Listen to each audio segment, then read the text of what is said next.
Well, get started soon here. Yeah, Eskia keeps dodging me. What can I say?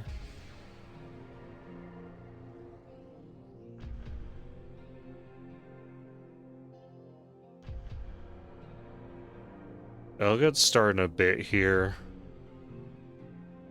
Give it a bit more time for people.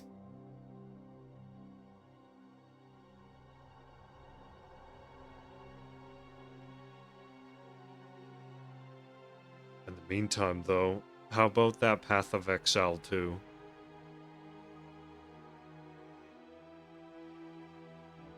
That's something I've been looking forward to for a while.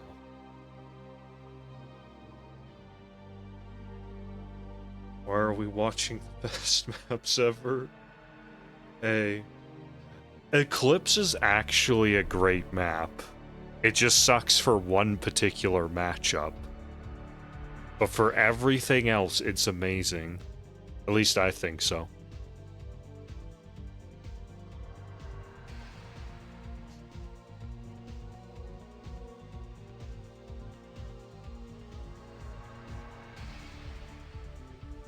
Yeah, Path of Exile 2. That's something I'm definitely gonna get into when it's fully out.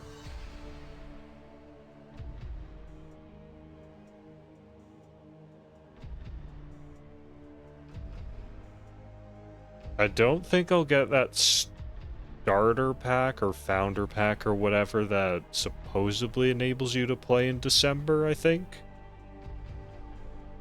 Or something. I want to see how that pans out before I do much of anything.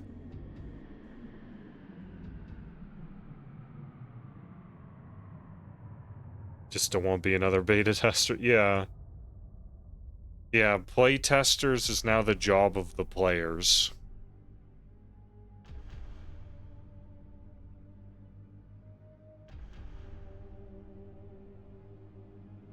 Hello, Choppin'.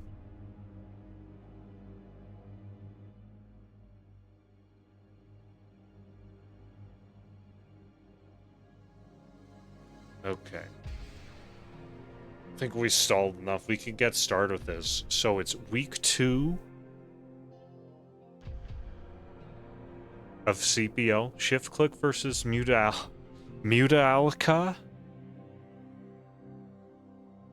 Wonder how much emphasis on Muta it has. Mutallica. I like it. Yeah, I'm wearing the Komodo. Yeah, we're wearing the Makoto. I don't know, Makoto, Komodo. Muta?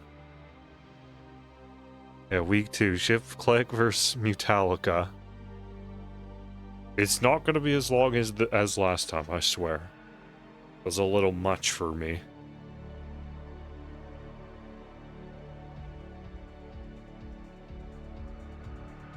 Muta.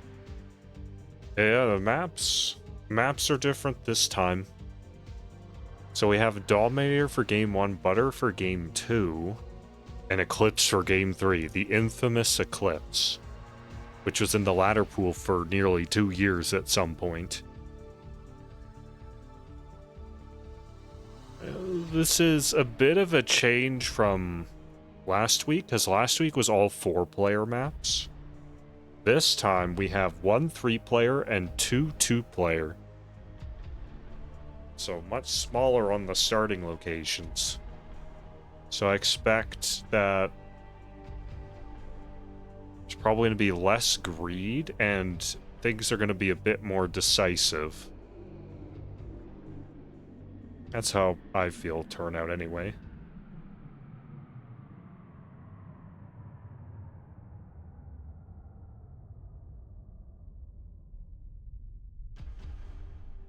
Okay, up first we're gonna have Arcanewinds versus iRk-Supperman.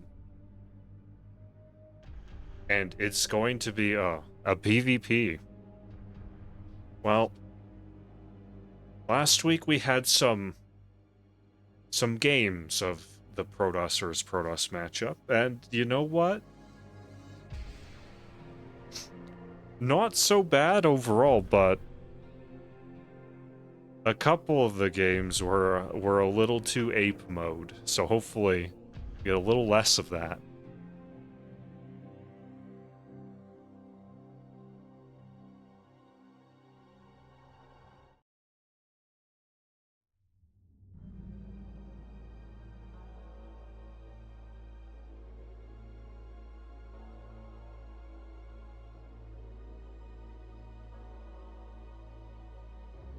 Alright, here we go. Game 1.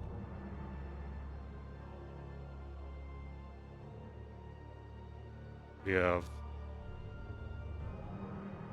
Arcanewinds at the top position. In the bottom position, we have Supperman. So, yeah. Not much is going to happen here. The question is like, what do we see?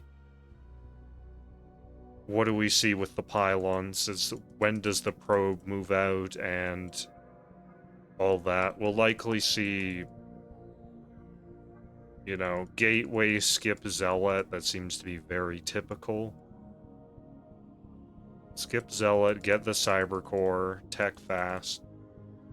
There's no sound. That's better.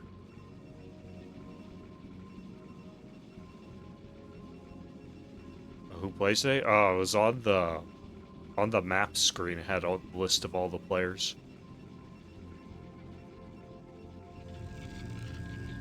Let's see. For Shift Clip, we have Supperman, Jinjin, Bekrul, Arttaaz, Nesh, and Launch. We saw a couple of those from last week.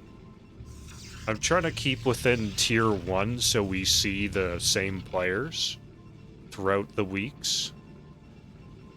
And then Mutallica, we have Arcanewinds, Crisp, Disitak, Flizzardo, AgGe, and Hexe. Oh, you don't need a camera of me while this is going on.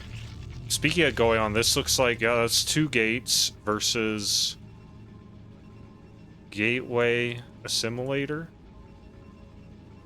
The Gateway Assimilator man is going to scout first, and Arcanewinds is going to scout last.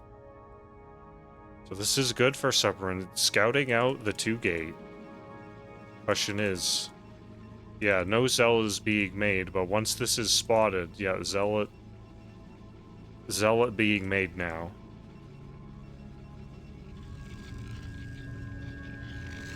So we'll likely see Zealot, then Dragoon. We're just gonna see Zealots here.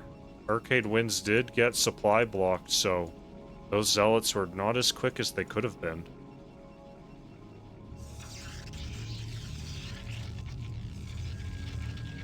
And no Dragoon. There's the Dragoon. So this should be, at least initially, reasonably well defended. Even a shield battery going down for the extra precaution. Very important to keep this probe here to see when the aggression stops and when the tech continues. Like, that's the #1 thing.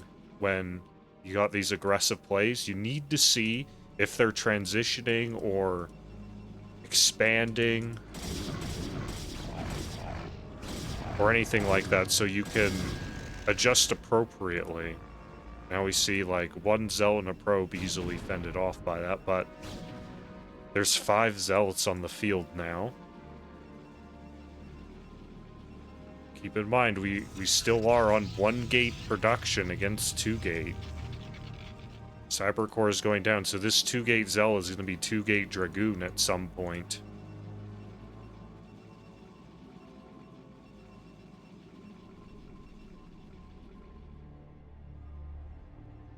And then it might get a little scary if this army deficit isn't dealt with. Like, for now, it's fine, but the longer these gates produce, which they held off a bit here to make Dragoons. Could have had another 2 Zealots, but Arcanewinds seems to have different plans.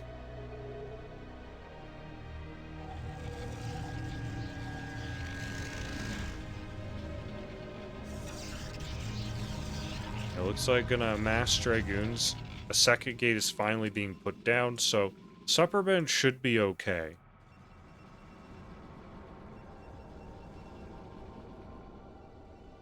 Soon. As long as this gateway keeps producing, which it is, then by the time this gets up, there won't be an army deficit at all. It'll be nice and defendable, or at least should be.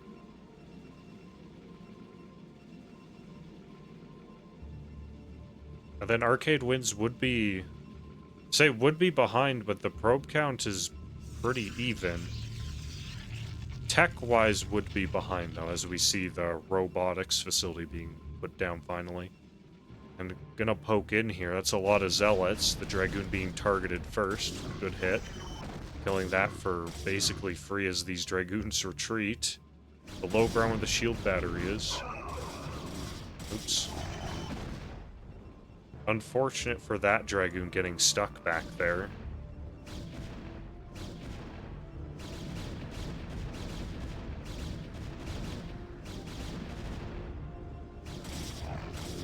Trying to push up now against all these zealots. Dragoons are not good at firing uphill. They fire way too slowly.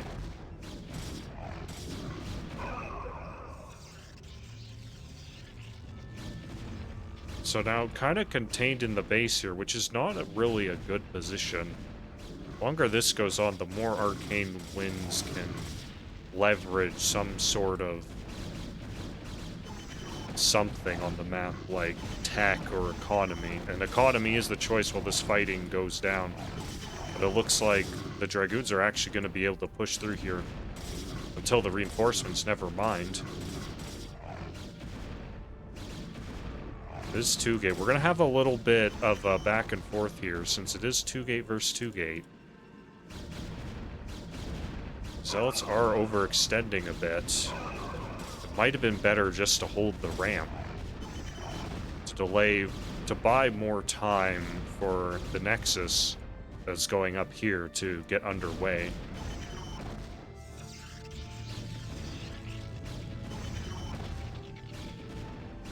Instead, we have kind of this little exchange back and forth here.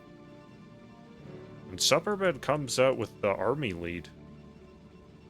No, not by much. No probes really went down, so just trading army. So as it stands, one of us in this game has tech. The Reaver's on the way. Reaver also going to be on the way for Arcanewinds, not actually that far behind. Robotics support base built very fast. But the economy here, if Arcanewind gets away with this, this is definitely a good way to get ahead. Nexus is going down here for Supperman.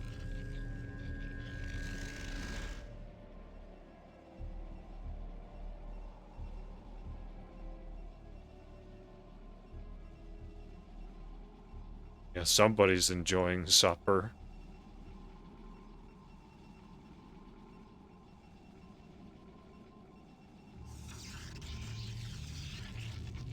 Yeah, if you didn't know, CPL is the Coach-Pupil League. Whereas very, very good players help out the lower tier players throughout a season, and ideally they improve towards the end of the season, get much better than they were at the start.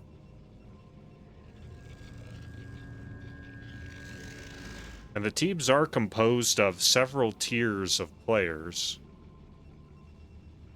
So, even if you had the Gosu top players at tier 0 and 1, you know, that's only half the battle. You need your tier 2s and 3s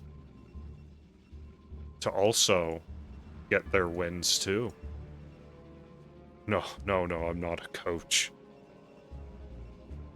Now, we got a huge lull in the fighting. They're just gonna sit here in an arc at their bases.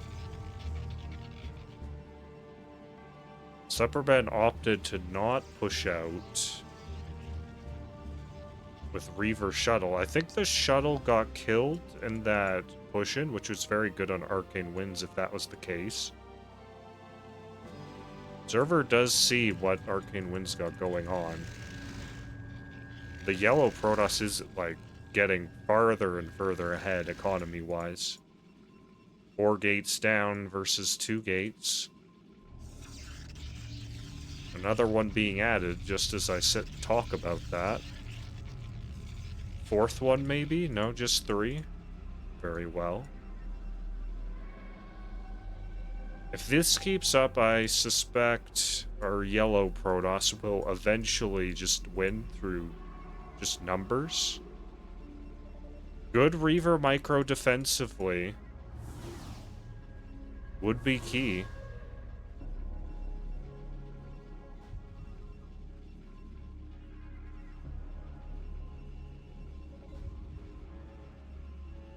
Scouting pylons here for shuttle drops. And over here as well. Lots of them, in fact. This is like the stage of the game where they both decided, you know, now's the time to put scouting pylons up.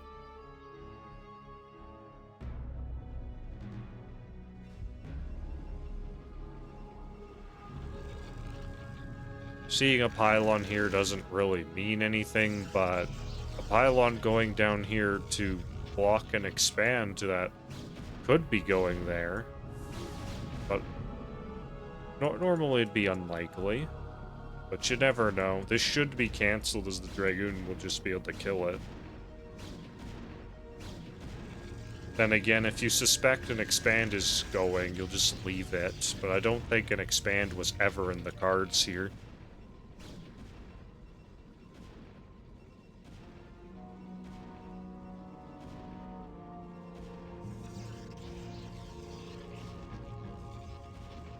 Yeah, Supperman, I think, had a very good position, but Arcanewinds did a good follow-up to the early aggression. And wasn't punished for it. So, the Elbros continue to get ahead and ahead here. 4 gates have been added in the meantime. But, you know, these 4 gates have been operating on full capacity for the most part for a long time. Be nice if it was actually full capacity, because if you've been just producing off 2 of these 4 this whole time, then that'd be bad. But of course, the supply tells a different story, so we know they've mostly been in operation this whole time. Supperman looks like going to take an expand, and you know, I made a big deal about expands going on here, but it looks like one actually was going to be placed.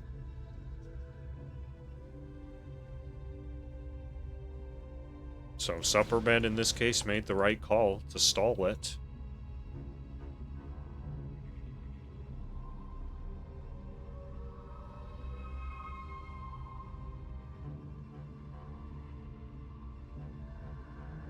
Oh no, CPL, I get the replays from CPL Discord.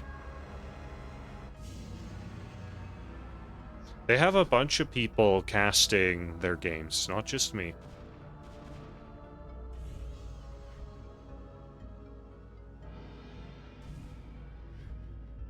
And still, we got a little bit of a Cold War here where they're just kind of set up, facing each other.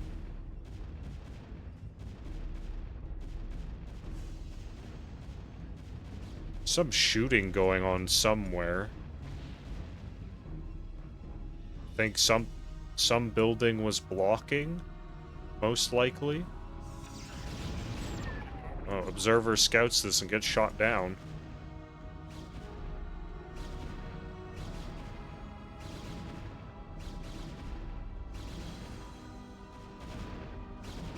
Pylon, killing the Supperman scouting pylon there.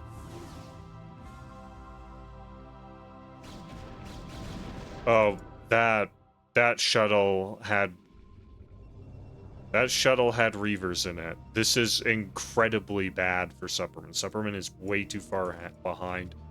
And even if Arcanewinds doesn't break him on this engagement that's coming up, I don't see Supperman ever recovering in this game. However, miracles have happened. There was a game I was watching not too long ago where I described the thing that needed to happen for the other person to have a chance in the game, and then it happened. So you never know. These things do happen.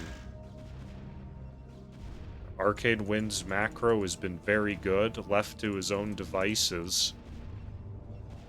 Starting to see the Templar switch now. Maybe a couple Dark Templars mixed in somewhere, but moving into the attack on the third here.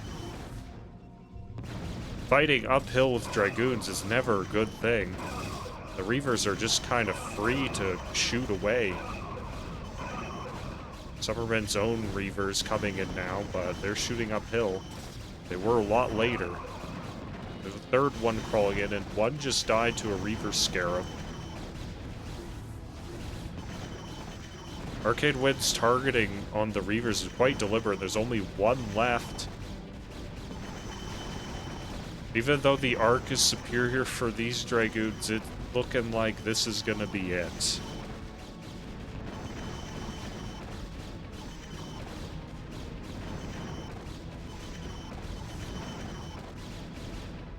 And could not let him take this position up here. And then it happened. Good map rotation by Arcanewinds. So even though, like, Supperman's alive, quotations, but over here, we're up to 9 gates. The upgrades are going. 3 base economy with 0 damage taken. Then we have up to 6 gates now producing. Main base almost mined out, but probe count is very sparse, losing quite a bit.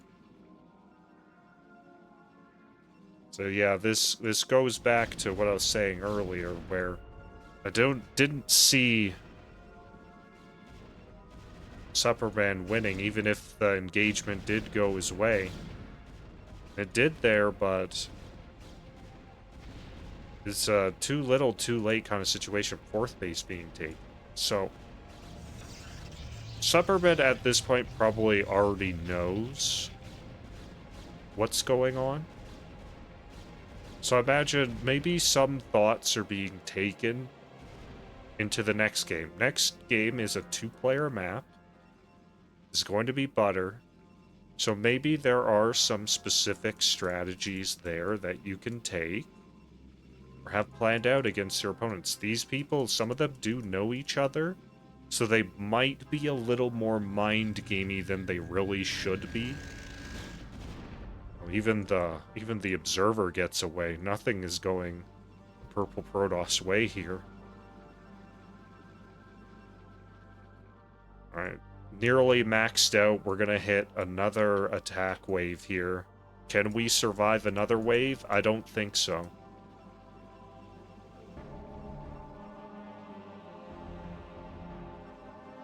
You could even survive, but all you do is need to lose this 4th base, which is exactly where he's going. No 4th base means we're stuck on 2 base economy. As we kind of get a haphazard fight here. There's no reason for the yellow Protoss to stay. So you got your objective. You could just keep stalling it, not like the purple Protoss can fight your army. +1 is finished. Oh, they have +1 on both sides. No +2 starting.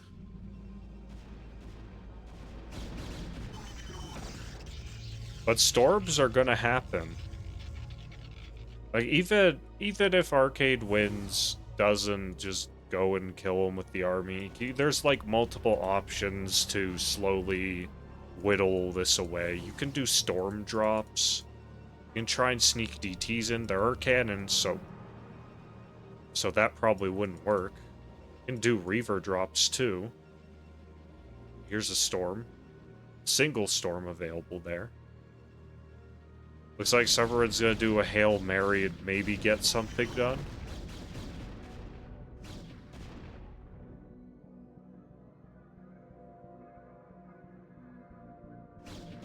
Hail Marys can work if you get the right engagement. This is not the right engagement. We're fighting uphill again. You never want to fight uphill with Dragoons if you can help it, unless you have such an overwhelming force and, if they're evenish. Yeah, that's not going anywhere, even getting a small flank.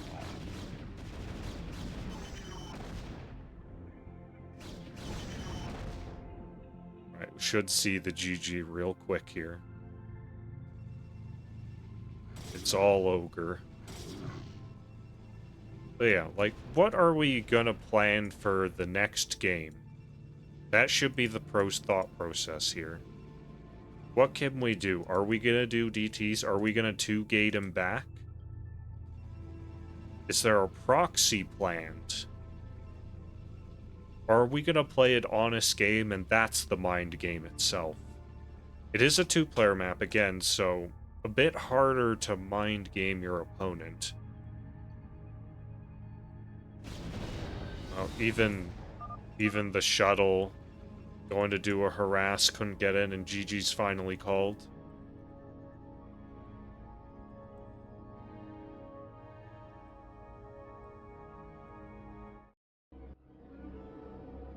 Not the worst GG timing.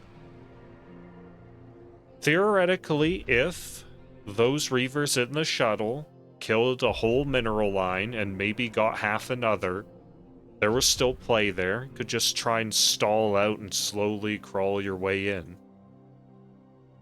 Force Arcanewinds to take those uphill engagements, but that was not to be, sadly. On to game 2 shortly here.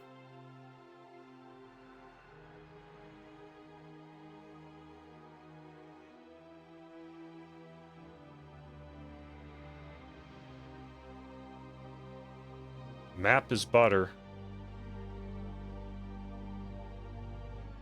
Overall, it's, I need to turn this timer off. Hold on. Oh. Yeah, overall, not a bad map. I did like it when I wasn't playing Zerg. I did not like it while playing Zerg. It was a bit unpleasant in some situations. Not really any safe place to put your Overlord, but that doesn't matter because we're playing PvP.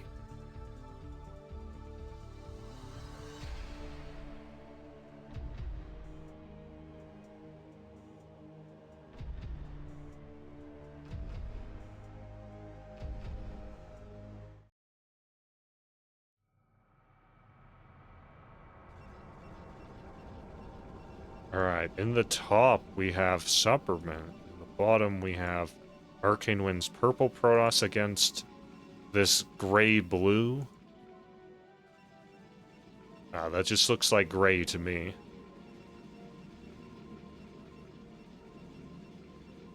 Purple against gray. Yes, we do lack desert palette maps.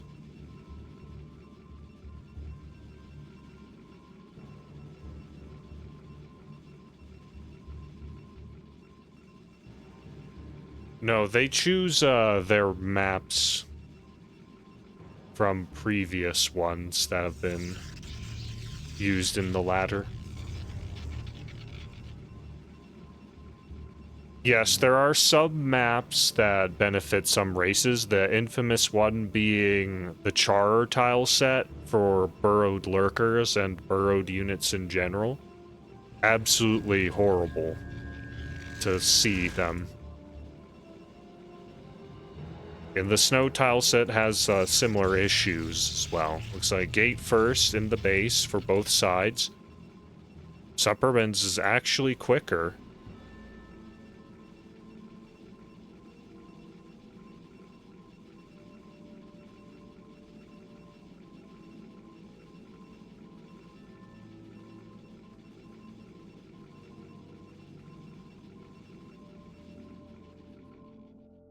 At least we're getting a bit more variety in the last few years, as far as the kinds of maps we're getting. For a while, it was just jungle and badlands, and that's all you got. And maybe one day when the map makers become even more godly, they'll get the installation tile set in here. If you did know, by default, the installation map can't have buildings placed on it.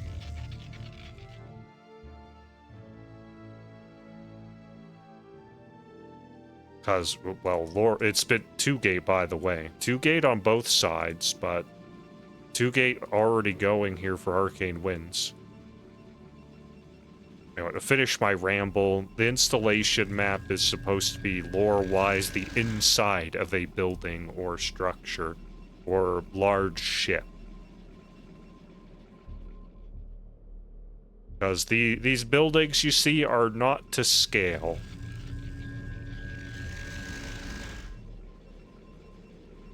Anyway, the installation tile set is pretty cool, but I feel like with the amount of dark blue on it, it would also be very hard to see lurkers and such.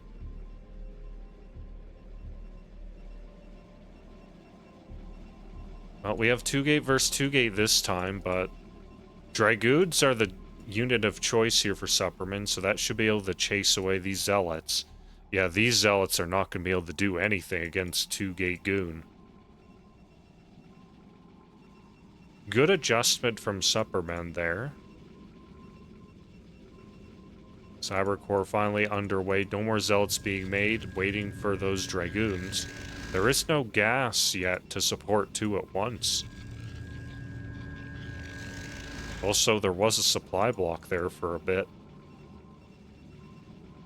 Well, the Zealots being chased down.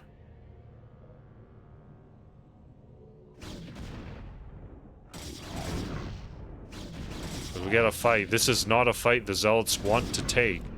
And that little bit of a supply block, only 1 Goon being made, now the second. A little bit of supply block is costing Arcanewinds here quite a bit. Yeah, the hidden traps on the installation map will finally make Terran balanced.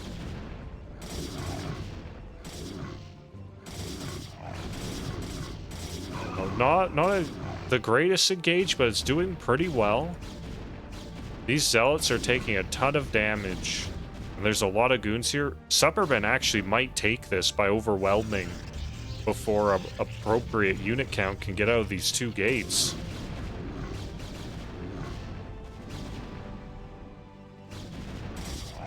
Oh, this one poor Goon getting a little stuck here. Shield battery finally being added now. Arcanewinds did not expect this level of aggression. Now, these Goons are desperate to stall for time for the extra Goons to get out. Supperman's reinforcements are coming. A little bit of miss micro there.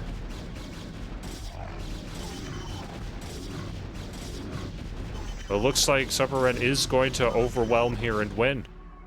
GG's called.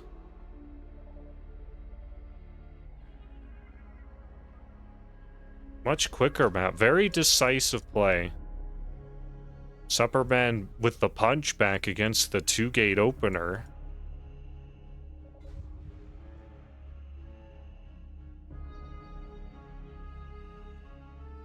Able to capitalize on that brief period of time where no units were being made from Arcanewinds 2-gate.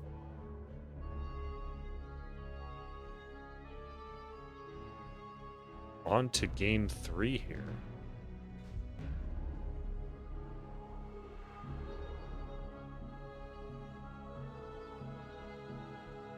The infamous Eclipse. Now, I talked about it a little bit earlier, but I do think it's a really good map. The only exception being the Terran versus Protoss matchup being a bit much.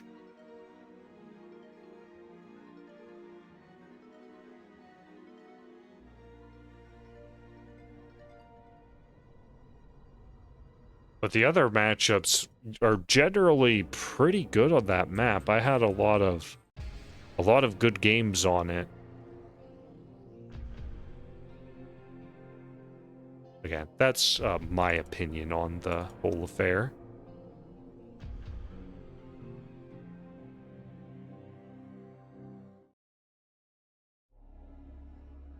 Game 3, Eclipse.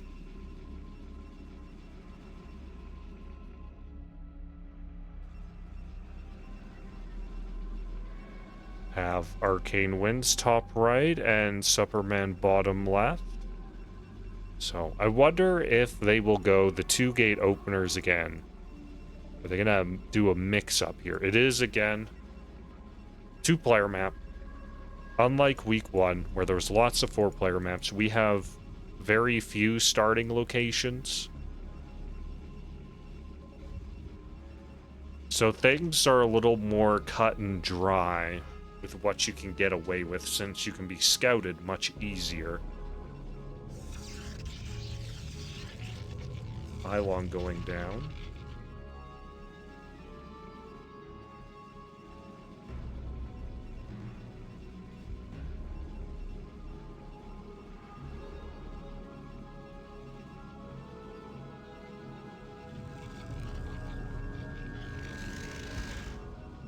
Building placement is super crucial in these mirror matchup games.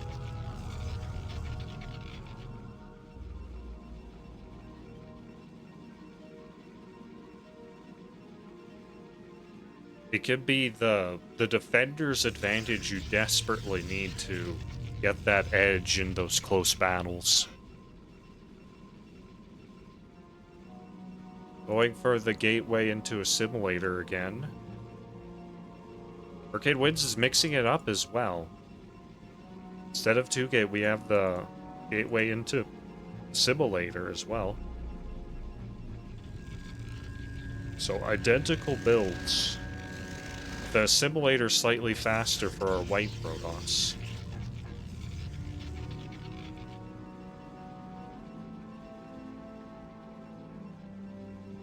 Supperman's Cyber Core is slightly faster. I don't think these small edges are going to mean too much, but this assimilator is not being mined from. That may be intentional, trying to get more money here before getting just enough gas to start pumping out a Dragoon at a time. So I'm guessing now it might be a small mistake here.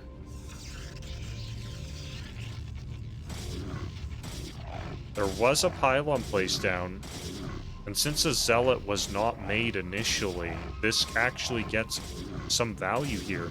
This was absolutely worth it. If they don't make a Zealot, you can put a pylon down, and it will be a net gain for your economy. Gas finally being mined here. The Dragoon's underway. Could have made that Dragoon earlier, but probably spending time to get that pylon down. So the gas would come a little bit later. We do have to remember, these guys are focusing on things they think are important. And doing the things that are important are the things that will make you win and lose games.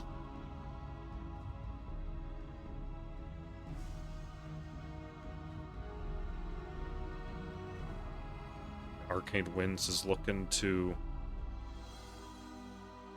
perhaps poke in, but from what we can see, nothing's going to get done here. Supperman with the earlier second gate this time.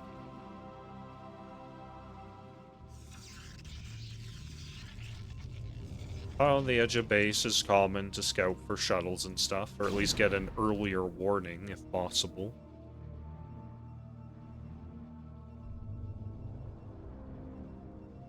Yeah, you know you're not going to get anything done, so just pull back, it's fine. You can afford to take some shield damage and then just retreat. It will just recharge back up slowly. Potentially going for an expand here.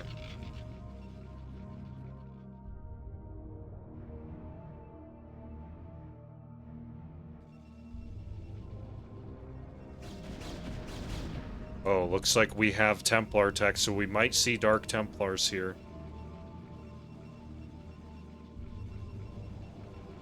Forge is being made, okay. So, Forge, Cannon expand. Keeps you safe against Dark Templars. So it looks like Supperman has planned this out quite well. These Dark Templars are not going to do anything just yet.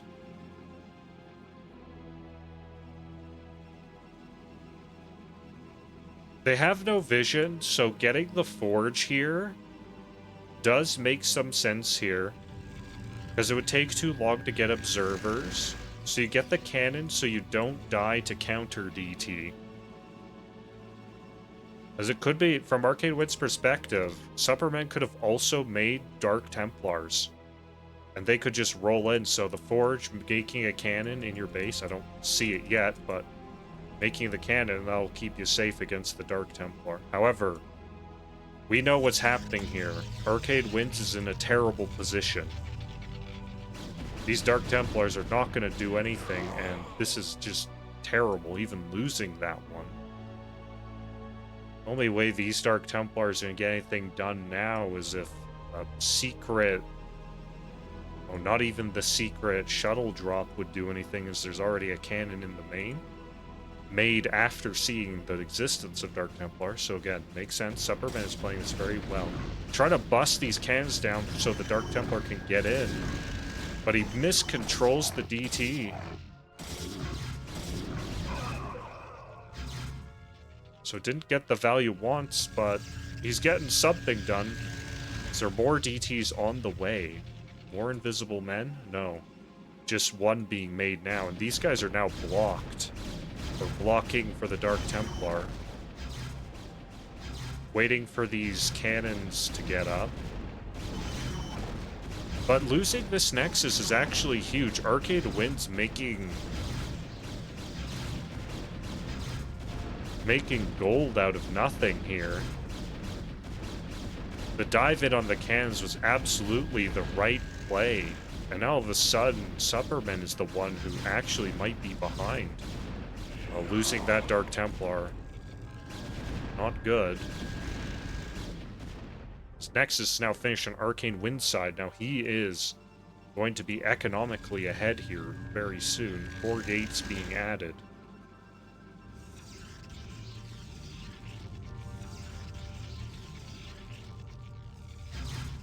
That second DT finally coming in, killing that pylon is excellent.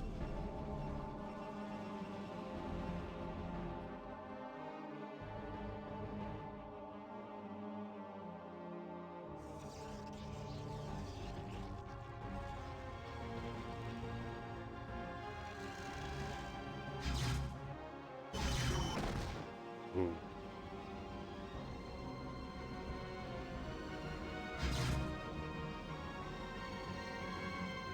Now we're in a bad spot. The observers are being made, but Arcanewinds is now almost caught up entirely economically and will soon be far, far ahead. This is disastrous for Supperman. All coming down to those two cannons being dove upon.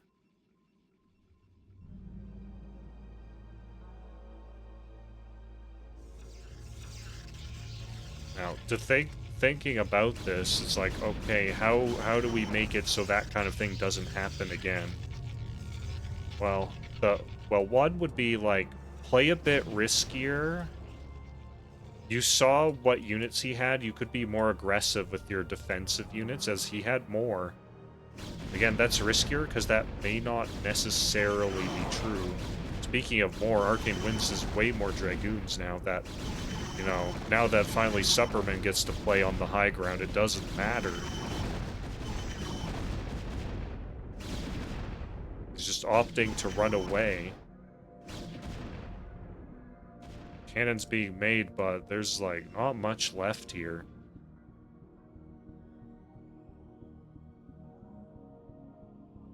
The other one would be position the cannons a little further back, at least one of them. This is looking to be really over here very soon. Arcanewinds making very good decisions here to get back from a disastrous position.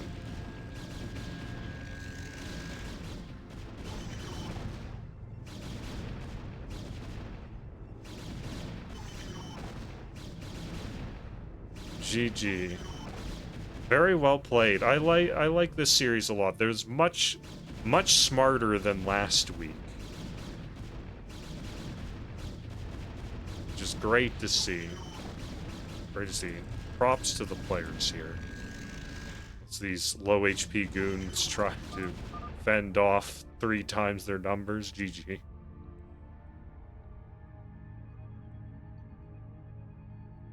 Mutallica taking the first one.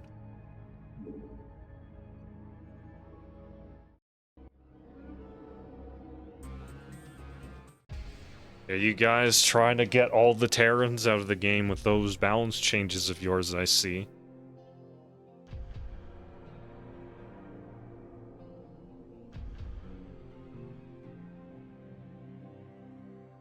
What if interceptors shot scarabs?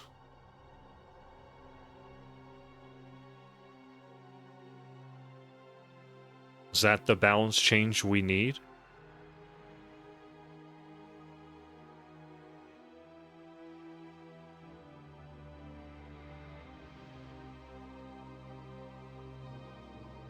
The scarabs were controllable? Oh, that you'd get the disruptor, I guess.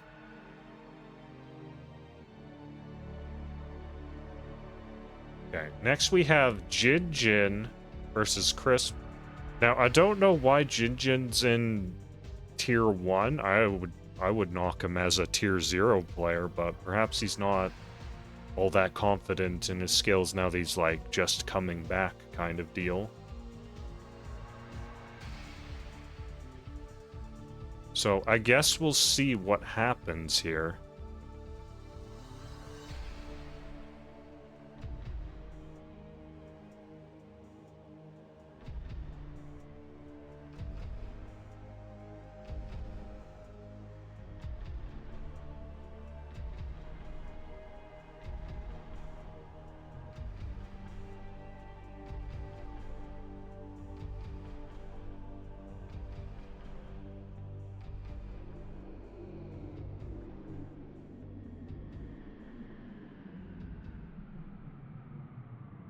Back to Dominator.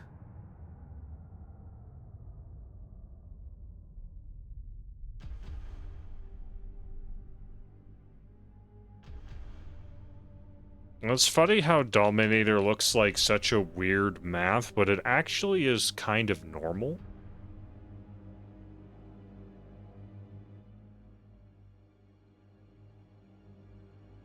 Kind of. The biggest features are probably the high ground, low ground slices in the circular formation in the middle of the map, and the low ground mains. That's probably like the biggest features.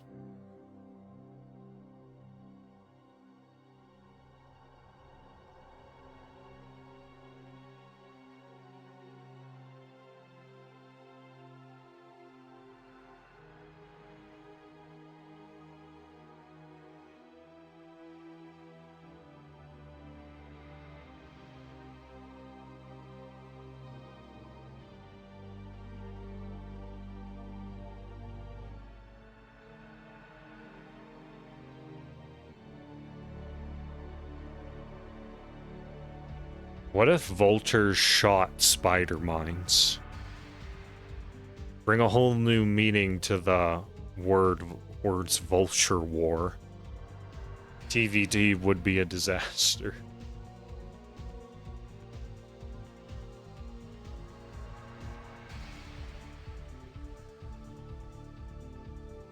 Oh lord, it'd be terrible. The worst thing.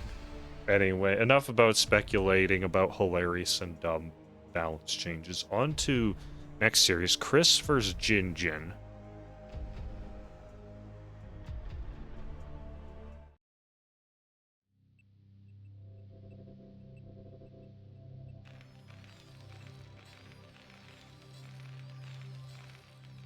Well, same positions. It is a TVZ, though. Jinjin in the top position, and Crisp in the bottom.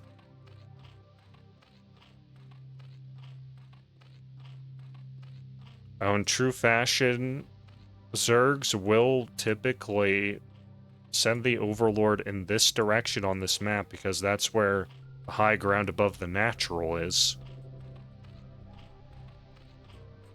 So again, we're gonna have a later Overlord scout of what Jinjin is doing, which can be a bit annoying for the Zerg. So they will have to send an additional scout out to find out what's going on.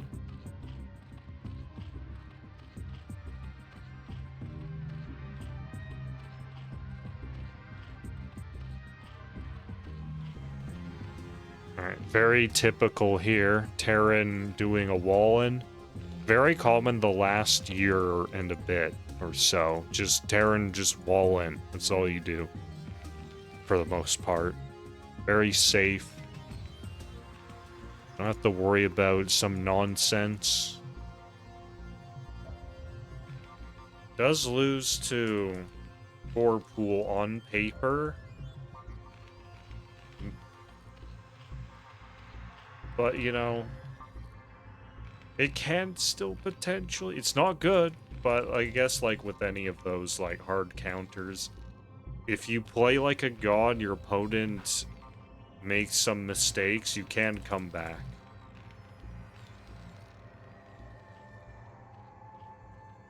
Going for the 12 hatch, though. And a first scout. Jinjin will likely bunker rush. So the barracks is made for... This is an advantage of all-in. You can do, like, sort of a forward 8 racks kind of play. Or you just... You make the Marines, you send them across, build your bunker. He's going to know shortly that it's 12 hatch, which is perfectly optimal to do that kind of thing. Yeah, the Marines pushing out actually stops on the high ground because it was scouted by this drone. Third hatch being in main. A pause was called lag problems, allegedly. Some of these players are from very different places on the world, so... Some may find the turn rate more agreeable or disagreeable.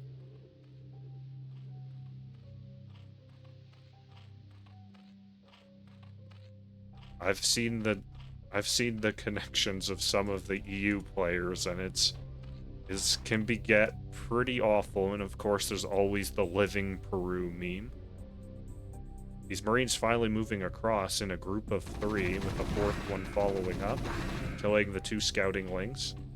You would have liked to get those lings away and have them at least live, but not the biggest loss. However, these Marines may just be poking in to provoke Zerg into building units. Trying to fight uphill is never a good idea, though.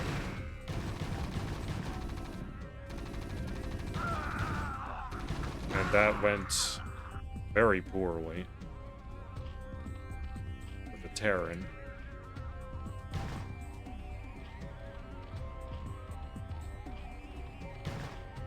Didn't even force the extra lings like you would have wanted. I guess a couple were made.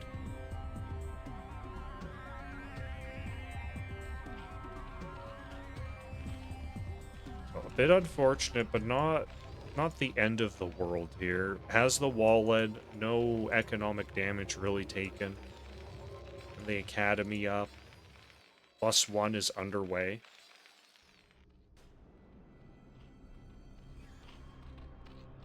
Going for a Hydra Den here. So about when the lair is halfway done around there, you can put the Hydra Den down and they'll finish about the same time. That's how we can tell lurkers are going to be in play here. So it looks like it's going to be a lurker bust. Potentially.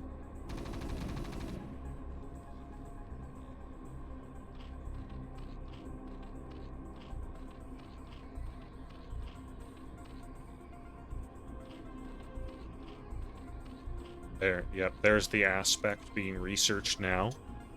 Just short a little bit of gas. Let's see, are any more drones being made? A few. More Zerglings being added. The barracks are finally getting underway. Going up to 4.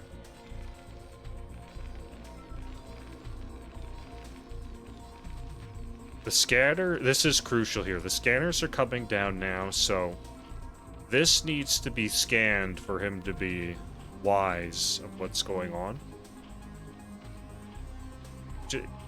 There it is. Scouts it. Double Evo going down. This is a bit strange. So this is not an all-in. No, more drones being added. This is not all-in. This might catch Jinjin off guard here, but the factory's being added because tanks are good against lurkers. Tanks are your solution to lurkers. Even their regular attack outranges lurkers. A small push out here. Very small push out. It's like 5 Marines and 3 medics. It's a very strange unit count.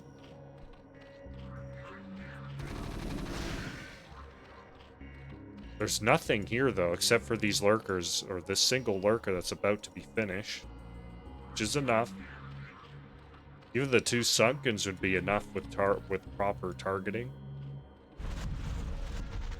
More Marines being sent over, but this won't do anything. He knows there's lurkers on the field. There's even 2 here. 3 even, under the Overlords. It's not a good formation, but there's 3. We have a backstab here. All the poor Zerglings die, but we have 2 lurkers, which promptly leave after getting their asses handed to them. Bunkers are being made, but this is not all in. Jinjin knows this, but you know, multiple bunkers plus a turret is a good way to stop them.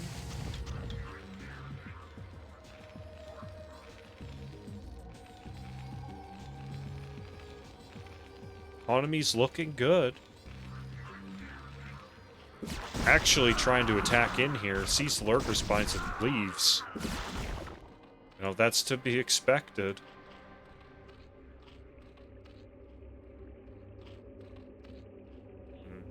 I think Crisps? I think Zerg's mistake here is letting Terran just bottleneck him in front of his natural. If he can keep him here and then get tanks, busting out is going to be harder and harder the more units that can ball up here. Lurkers picked off with some good micro, didn't lose a Marine there, it looked like. Yeah, see, here's the reinforcements, and if there's no bust out, which looks like the bust out's coming now, he knows that there's units on the way.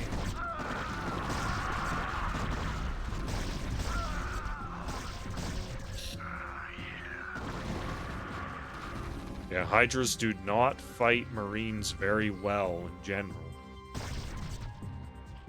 He tried busting out, but it took not quick enough. Tank's already here. Going to engage on this. Need to see the scan. We're going to be shooting lurkers. But this isn't going well for the Zerg.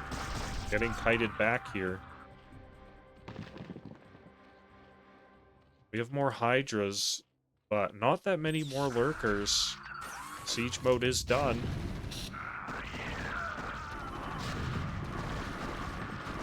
Losing these poor Hydras. It looks like Jinjin's gonna get this game. 1-1 is finished for the lurkers, which is good. But there's only one lurker left and not much. However, he's killed enough of the Terran. The reinforcements didn't arrive in time. Oh, this tank's almost dead. Jinjin barely holds together with a 4 HP tank and 2 Marines.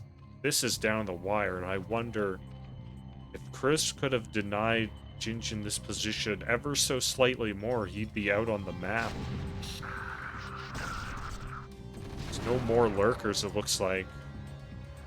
Yeah, 2, 3 being made right now.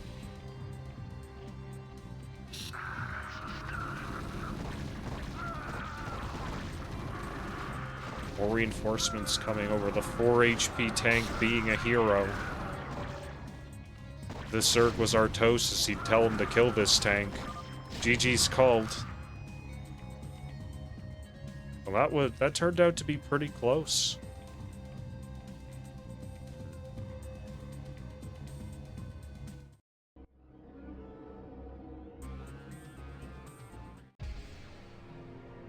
Almost broke the contain. But yeah, that kind of goes to show you, if you're going lurker, you can't let Terran bottle you at your natural.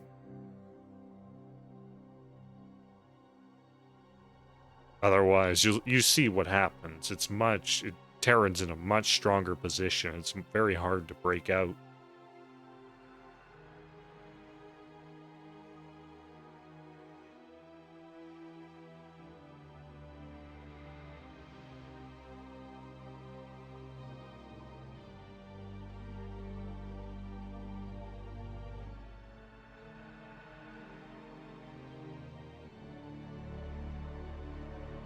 On to Butter. Our favorite 2-player desert map. It actually might be the only 2-player desert map in recent history.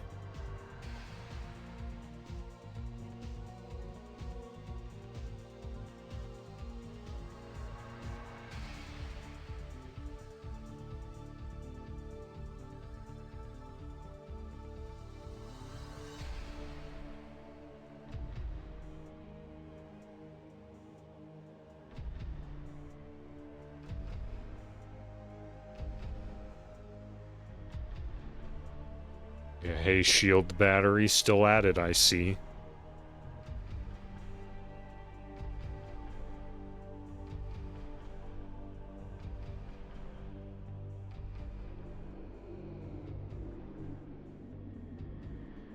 Yeah, they do spend some time on their names, and they do come up with some great ones. On to game 2.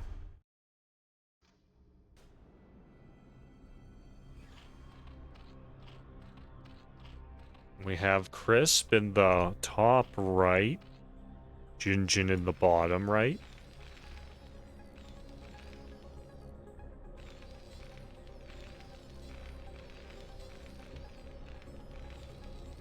Yeah, last week we had Supply Block Party against Shift Clique.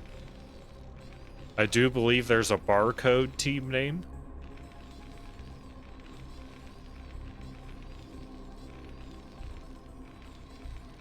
And a Flash Bitcoin meme name as well.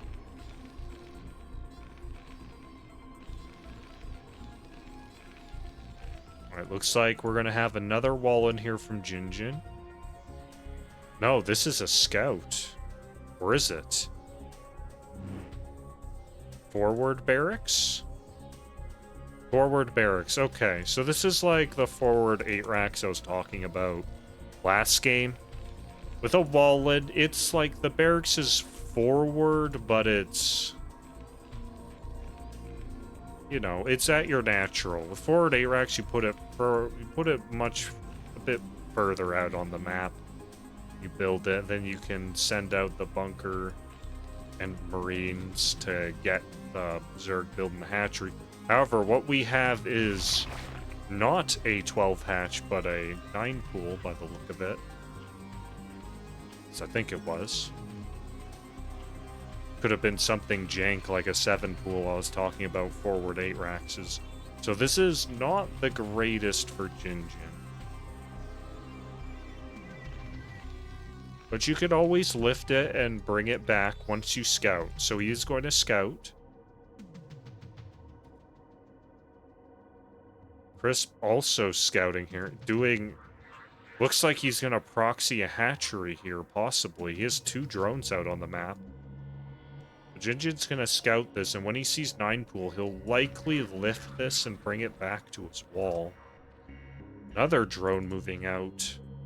Even getting stuck here, having a little handshake. There's the Lings. And we see the lift-off right there. Should get back here in time. Yeah, it's no problem. Even making a bunker.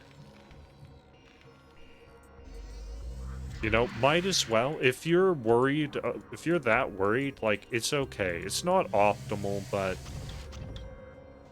You know, when you're not a pro gamer, it's like, it's okay to be not optimal. A bunker coming all right there. In this position, maybe the SCVs blocking the holes in the wall would have been better. Marine's gonna chase down the Zerglings. Looks like... Oh, these reinforcing Zerglings are chasing down an SCV. They jump in on the Marines, but don't only kill 1, so the aggression's already been thwarted. It looks like Zerg's in an incredibly bad position here.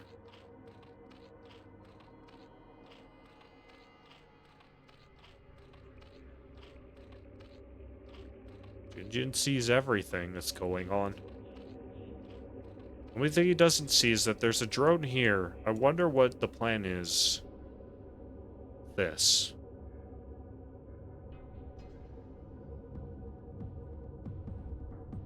Could do... maybe some sort of proxy, of course. For reinforcements, like a lurker all in. No, more Zerglings are being made. It looks like... Zerglings may be being made because fear of the Marine move out that the Overlord can see. In this position of Zerg, you need drones. This is already kind of disastrous. There are the proxy hatches being made, so... No more gas being mined, so it looks like a 3-hatch Zergling all in. However, Jinjin is safe behind his wall, that is a somewhat sufficient wall.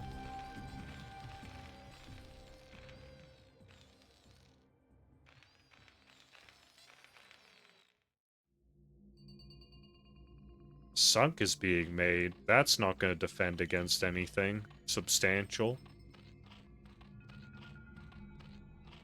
Still adding drones, curiously. Perhaps doesn't have the income to support 3-hatch Zergling production.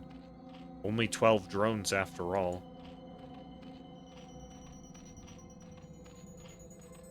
This is a very late 3-hatchling all-in, but because it's late, it might catch the Terran off guard.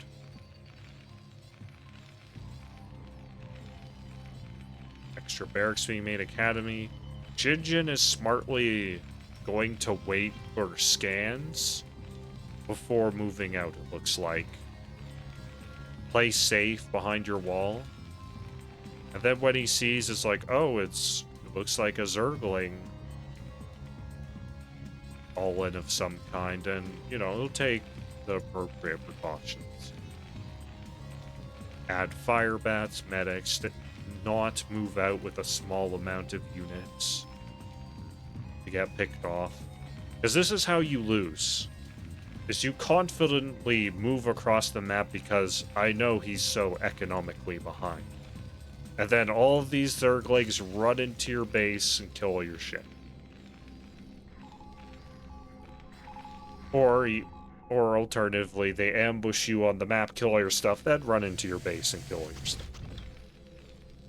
The scans went down, so he knows that That no gas is being mined. There's a spotting pool. There's still hatch tech. And he probably saw Zerglings being made. And here comes the Zerglings. These are not going to do much of anything. Marine DPS is so high, GG's called. We can at least watch some of these Zergling die before the replay's over, and that was rather anticlimactic, sadly.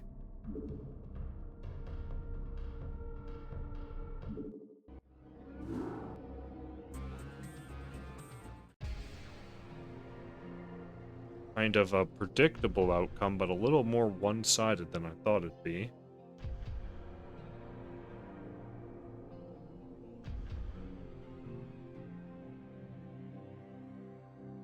Hopefully those coaches are going to teach Chris the ways of defeating the Terrans.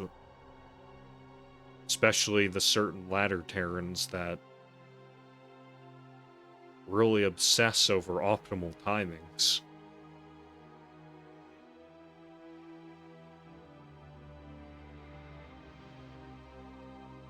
Good tries on both sides. Going to go the next one. We have Bekrul against Disitak.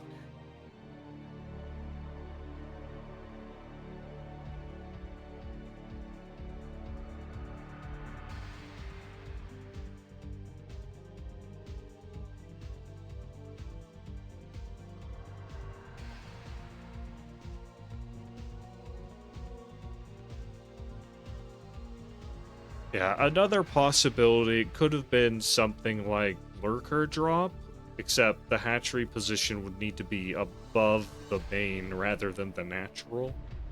Gonna do something like that.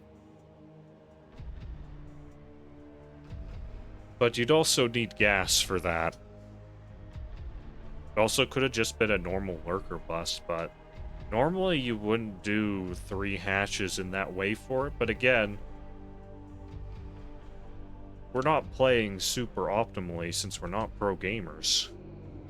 So there's some leeway to get away with some suboptimal things that may trick your opponent just a bit. Maybe not trick, but make them unsure and insecure.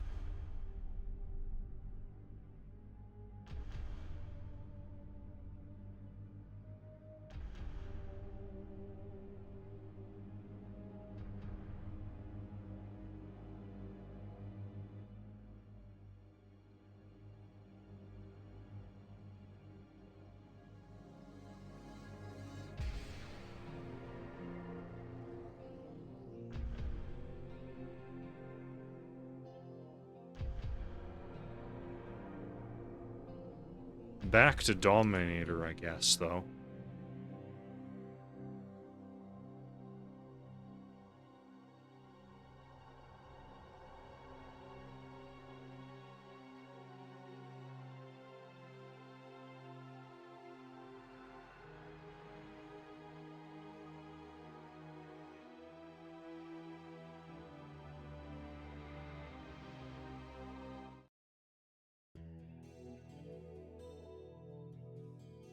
Finally, different positions. We have Bekrul in the mid-right position, the 3 o'clock-ish position, something like that. In the 7, the bottom, we have Disitak. Nice navy blue here. Like that color. Versus Teal Zerg. They should use this blue more often. I like this shade of blue better than the other one, the standard. Standard's good, though. Alright, let's see. Are we gonna see a wall in here is the question. I'm always wondering if they're gonna wall it. The answer looks like a good yes here.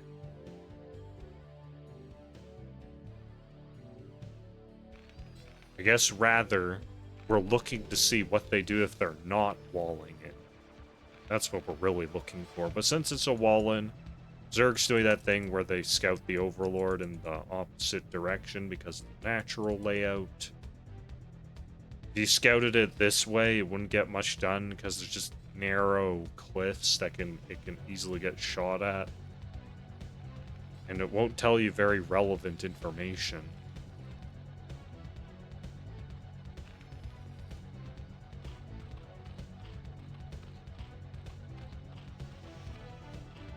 You can sometimes get away sending it the wrong direction. But most of the time, it just leaves it to be a free kill for the early Marines. Okay, it looks like 12 hatch is the play here. Hatchery down on 12 supply. Should see the spawning pool next. Yeah. I'm curious to see if any of these Zergs are going to go full degenerate and do 3 hatcheries before their pool is made. Just be the greediest kind of Zerg.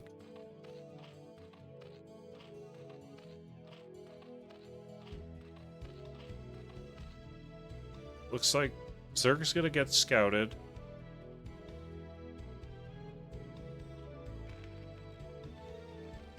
Not sure if we'll see the Marines sent over. I don't think so, as this was not the fastest scout. But you never know. Sometimes I see the weirdest aggression timings. Like, I've been cannon rushed after my spawning pool and Zerglings are already out. And I don't mean like a hidden cannon rush. I mean straight up, they're rushing my natural. And it's just the most head-scratching thing to me. You know, catching your opponent off guard can be quite devastating. So we're not all seasoned veterans. However, you know, just a normal scout. Nothing to really see here. Just getting your own stuff done. Not making extra Marines for a little bit there to save money. Get your stuff going. And only 2 Zerglings made, so they're... You know, they're cutting the corners in the right places. Though, if I was Zerg, I'd be a little more concerned. This would have been a little bit risky. The Terran could have been doing something super aggressive, but Zerg had no vision of that. So kind of getting away with murder here a little bit by only making 2 Zerglings.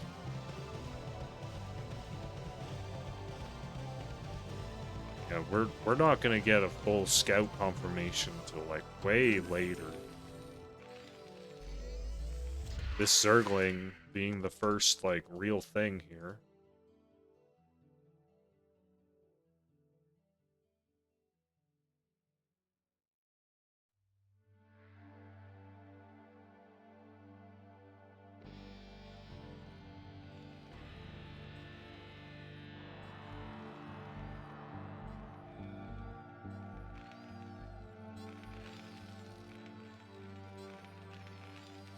And then he sees, oh, Terran's just doing their normal thing, so did get away with cutting a little bit. Again, it's not really the biggest deal, though.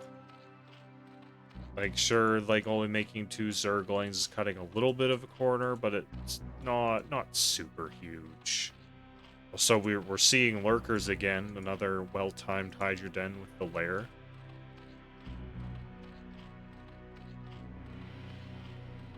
Unlike the first week, this week the Zergs seem to like Lurkers.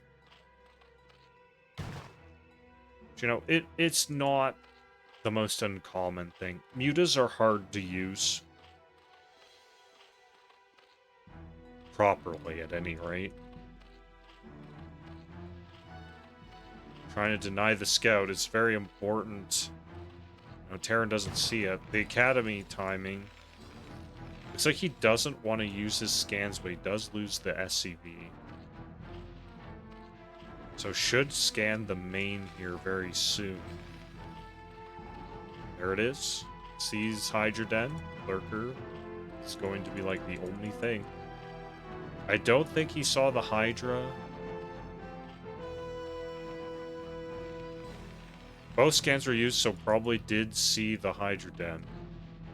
Now, in this position, I think the high-level play is to kill your scanner and build a new one. Just so it starts out with higher energy, because the build time for a comsat is shorter than it takes from getting from 0 to 50 energy. Assuming you have a reasonable amount of damage to kill the comsat in time. But, you know, with all these Marines and Stim, like, that would have been plausible, but, you know, setting up bunkers here, would like to see a third one. And this is good. Being a bit forward here to stall the lurkers is a reasonable thing to do. You know, you delay their push-in by doing this. However, you do need to be watching, otherwise you're just going to lose all your guys, and all of a sudden the good play is a bad one.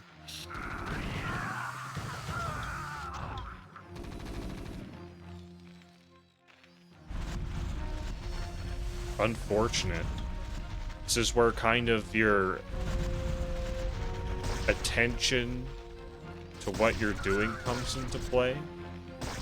Some people will do technically less optimal strategies because they do not have the multitasking to manage something that's technically more optimal. So in this case, obviously in hindsight, it would have been like, well, should have just hid behind the wall in the bunkers. It's like, yeah, sure, but when you get better, trying to delay things a little bit does help. Third hatch being added down, so this is not all in by the look of it. The drone count is continuing to go up. Lots of drones being made. Double Evo again. This is a similar build to the last one. Let's see. Factory is down. Science vessels are going to be in play. Very crucial for dealing with the lurkers. This is unfortunately a full wall that's blocking tank from actually hitting the lurkers. And later, it's going to have trouble getting out, but it does have siege mode. They are in range of the turret.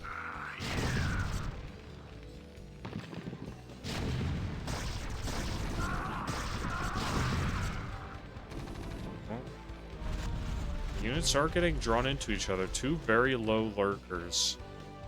Only 5 here. Spire is being added now, so mutas will come. Interesting location of the third, though. It's closer to the Terran. I would have opted to place mine here. But unless you're going for continuous aggression, this is fine. And you know what? It's a high ground. You can defend this extremely well with lurkers against bio. Not a big deal. Adding a sunken for defense, though. Right, Terran's pushing out here. 2 siege tanks. Right, this should be like the end of this contain. Adding a 4th even, that's not a location I definitely would choose, though. A little too exposed when Terran goes to your natural. Looks like this was scanned. Yeah, see, you don't even need to siege the tanks. You can just attack with the tanks by themselves. A little bit less APM to do that, but the siege tanks are great against the Hydras in siege mode. So not a bad call either way.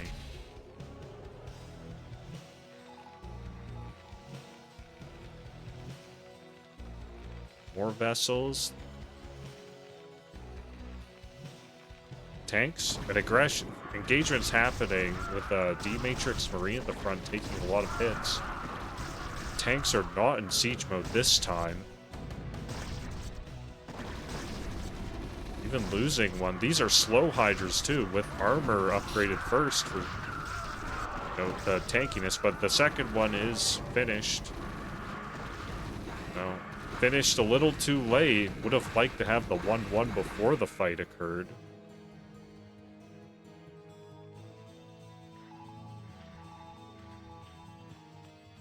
now this third base location now actually coming under threat here.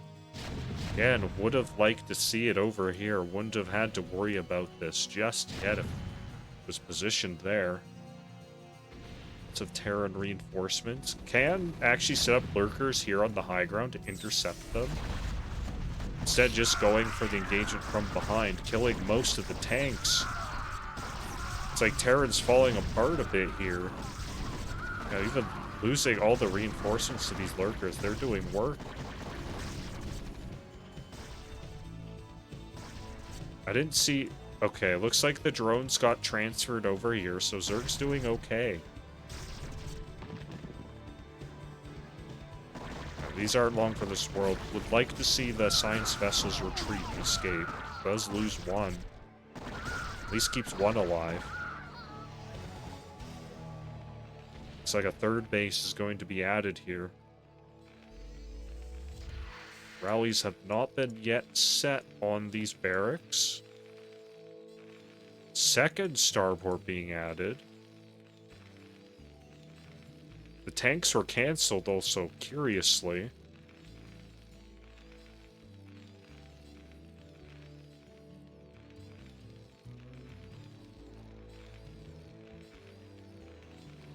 I wonder. Alright, all those units are moving out now. Second eBay being added.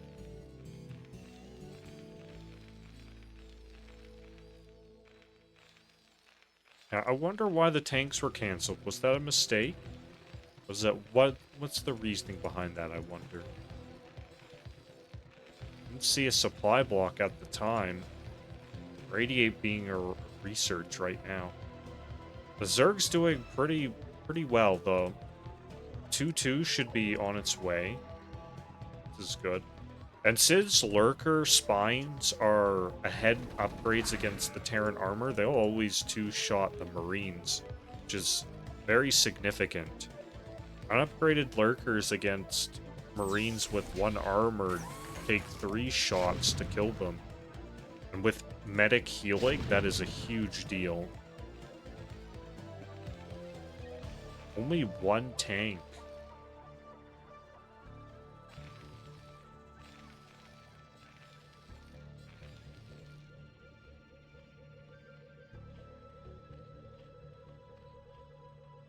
Opting to fight again. Oh. Now, I'm not sure this is the engagement you want as Terran. Looks like they're fighting uphill. Hydras do shoot very fast, so it's not super bad for them to fight uphill. All the tanks are gone. The Marine count is almost completely destroyed as well. Looks like Zerg is looking poised to win this one. It's the science vessels retreat once again. At least maintaining a count of these can do wonders for you. Okay, SCV transfer for the third. This base is not yet resaturated. The drones are being made, so that will hopefully fix that.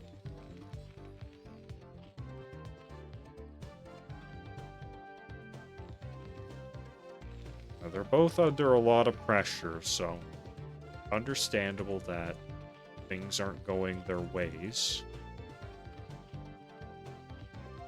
Okay, now Zerg is taking this opportunity to get vision everywhere. Looks like he's going to take base. Up here at 1 o'clock. It was a good choice. Hive Tech is underway, or now finished, and Ultralisk Armor is underway. So we're going to see the infamous elephants here. And I don't think Terran has enough units to deal with that. The upgrades are good for Zerg. 0-2 is finished. Armor about halfway, but +3 armor is being researched, and Ultralisk Carapace is almost done, and a Defiler Mound is going to be added as well. 5th base has been made as up there, and a 6th base. Just expanding everywhere, and you know what? This might not be an optimal position, but this is going to force a lot out of Terran to deal with. Just take bases. You're ahead, take bases, and it forces your opponent to deal with it. Especially since Zerg, in this matchup, Zerg having gas is like the most crucial thing. Because that gas is what's going to enable a million Ultras popping out here. And Defilers as well. Scourge are finally being added to deal with the Science Vessel count. There are dropships here to attempt a drop somewhere. Don't know just yet.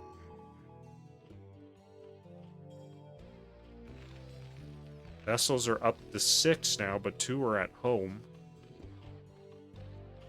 Yeah, space cows are coming.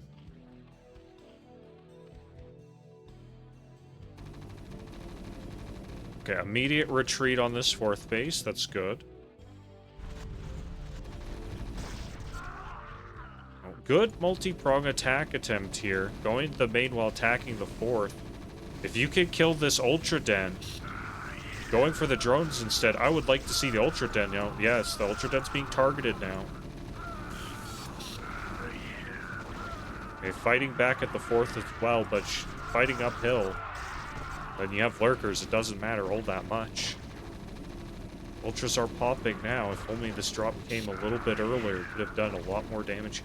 This is the +3 Carapace. This is a massive drop. If Terran is going to win this game, it is because of this. Would have liked to see the Defiler Mound also get picked off instead of the Spire. Oh, you should retreat, yeah. Poor medic getting dropped off into that. So even though the 4th didn't go down, it's only a mineral-only base. Not killing that is not the biggest deal. But that affords Terran a lot more. However, it perhaps came a little too late. That's a lot of cows. We're up to 9 cows here. No, they don't have speed, or they're being miscontrolled. Oh no. Okay, they realize what's going on. The Defiler Mound was not dealt with, and Defilers may become a problem. However, you know, Irradiates are going down. These Ultras.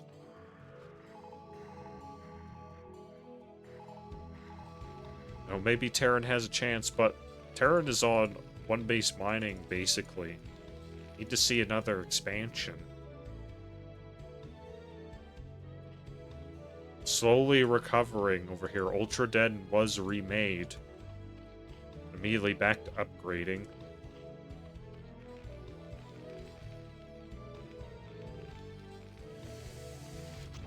Zerg does have a good bank to work off of, so they can suffer a lot of damage and still make it back reasonably well. Armor immediately being researched as well. But good priorities there. Armor is very crucial in Ultralisks.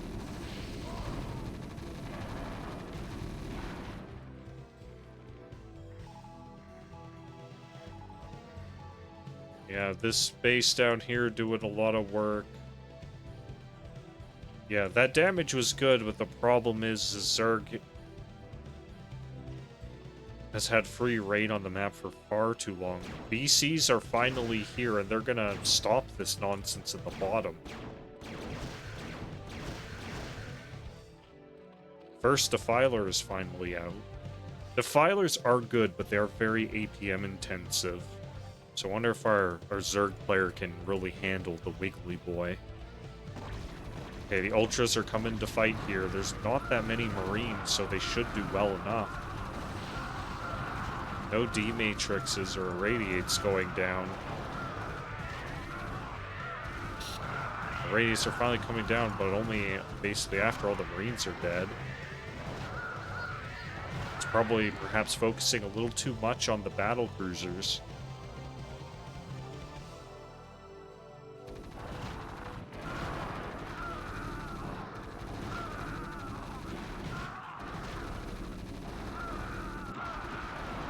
All the Ultralists over there have been dealt with, but more should be made soon. There is a bank enough for it. Actually, kind of running a bit low on minerals. Has drones, but these guys have not been sent back properly to mine. So we have a lot of drones in play for Zerg, but a lot aren't actually doing anything.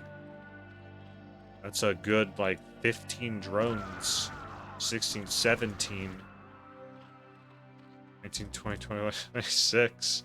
We have half of the drones not mining, but it still doesn't matter. Zerg had too much of an advantage for the game. For Terran to come back. GG's called.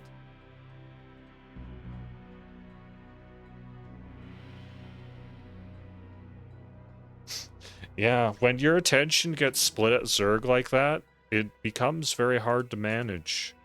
Terran could not get a 4th base, and when his 3rd base was threatened there while I was looking at drones. That was the finishing blow to get the Terran out of the game.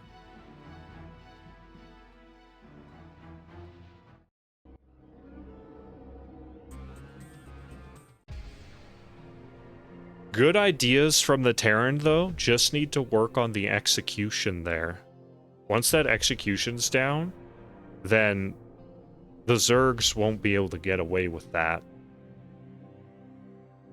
It was very, very close in the earlier point of the game where Zerg could have just lost right then and there.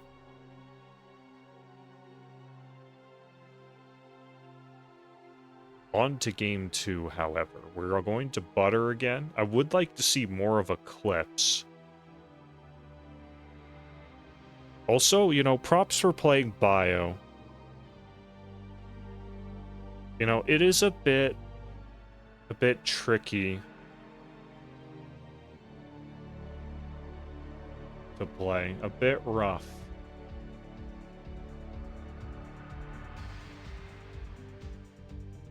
Yeah, I'm a mech Chad, so I'm like, nah, I don't need no bio, I do mech. And it's much more straightforward than bio.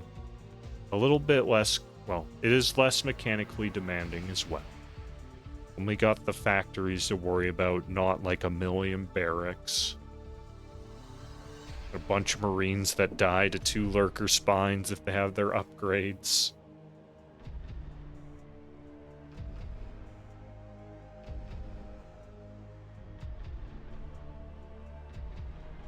Oh, you're welcome. Thanks for watching, guys.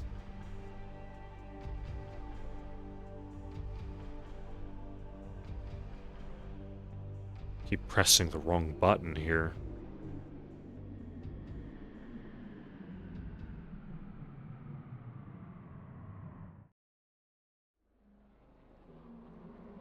When you get better, bio's the one that can leverage more.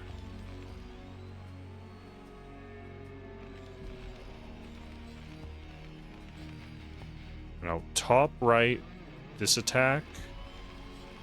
Bottom right, Bekrul. Yeah, as I was saying, like, the better you get, the more you can leverage with bio. As you saw in that last game, you saw, like, a multi-pronged attack from Disitak. Like, imagine that, though, but you're doing that, like, 6 more times in the game. And much faster. You just do that, like, 6 times as much faster. It puts a lot of pressure on the Zerg, and it can be hard for them to deal with when the Terran can just out-multitask them.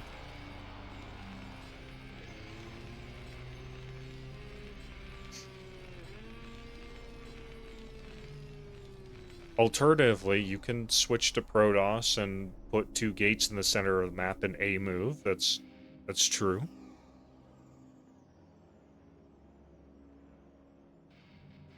Alright, Zerg scouting straight to the natural. It's 2-player. Very defensive wall in here. This looks like it's going to be a one base play of some kind. Either that or just being super, super defensive. 2 drones being sent out. Looks like it's going to be 12 hatch, and then this one is scouting.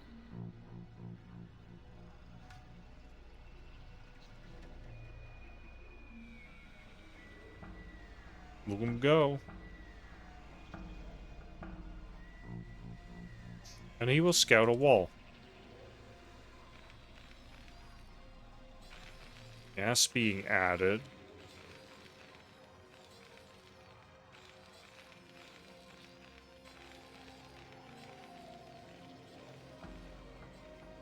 Don't know just yet how this is gonna go down. A move.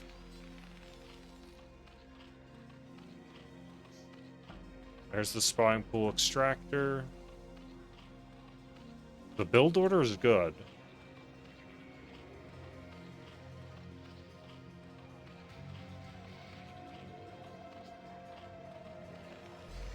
Depot and a factory. Yeah, not many more marines being made, so this is going to be some sort of factory play. Either a... It could be a one base all-in push of some kind that has been concocted here. Like, I've seen... I know it's not the most refined build, but I've seen some weird, like, one base tank push with bunker in front of the Zerg's natural. That could be what we see, but I think more likely we'll either see like a full-on one base mech into perhaps expansion, or we'll see a 1-1-1 type where they go one factory, one barracks, one starport. We do see the starport. We could also see just wraiths. Double starport, so it is going to be wraiths then. So wraiths is the play. Now this can be very dangerous for the Zerg. They're not prepared and ready for it.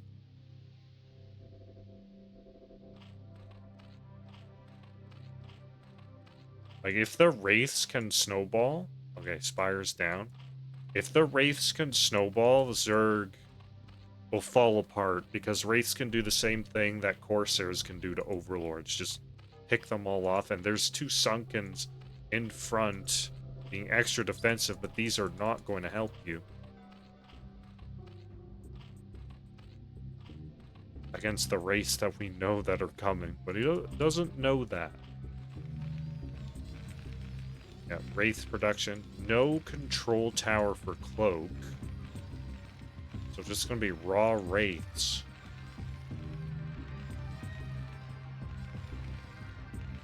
We're going to see a command center built as a follow-up. Okay, Wraiths are being sent over. Control tower is being built now. So we will see Cloak. Okay, okay. This creep colony has not been morphed yet. This is good. That can perhaps be a spore later. Spores are what going to stop the Cloak Wraith other than the Overlords. Okay, Overlord being picked off already.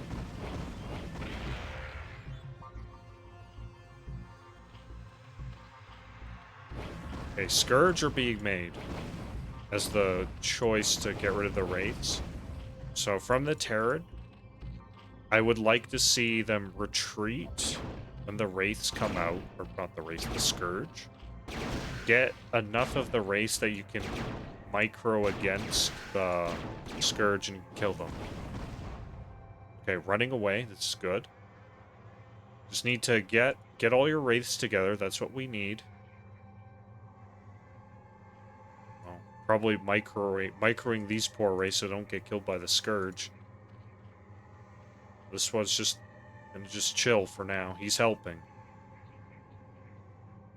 Okay, the Scourge give up the chase for now. We are still on one base. Turrets being made to help protect, and we have barracks. 2 barracks.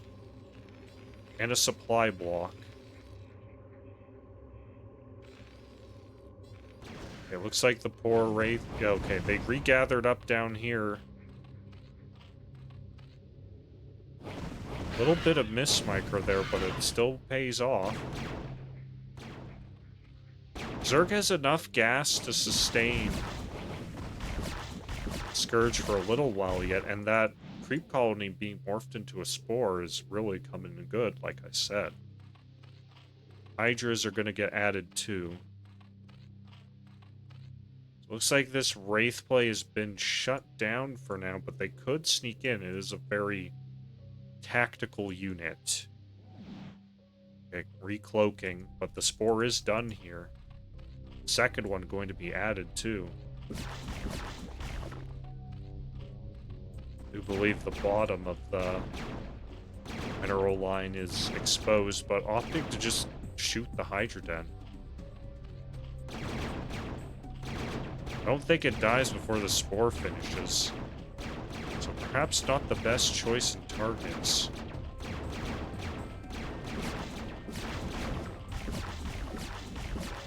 Oh, doesn't lose the Wraith, thankfully. Still has them. This is still a threat if you get enough of them.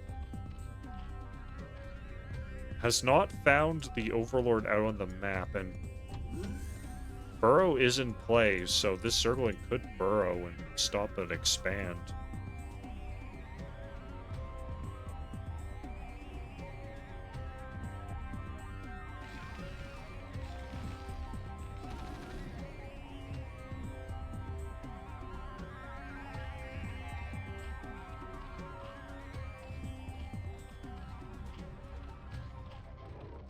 Lurkers are the choice of unit. It's still a 2-base Zerg against 1-base Terran. Terran's finally expanding. Would have liked to see the command center built in base and floated over. A little bit safer, and also when you push out, you can just have it land and immediately get to mining. Zerg supply blocked again. Yeah, the Spire would have been the better choice over the Hydra Den to target with the Wraiths, and actually with the health on the Hydra Den, it would have killed the Spire too. One Wraith does go down to the Spore there. It looks like the Wraith play has been shut down for now. But Zerg does have very little map control other than the burrowed Zerglings. I like the burrowed Zerglings. This is a good choice when you know that your map control is basically gone.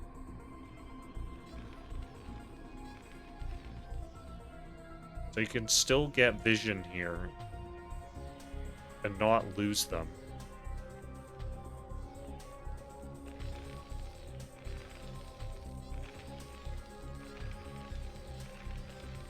Okay, eBay and Science Fest underway. Looks like it's going to be bio play.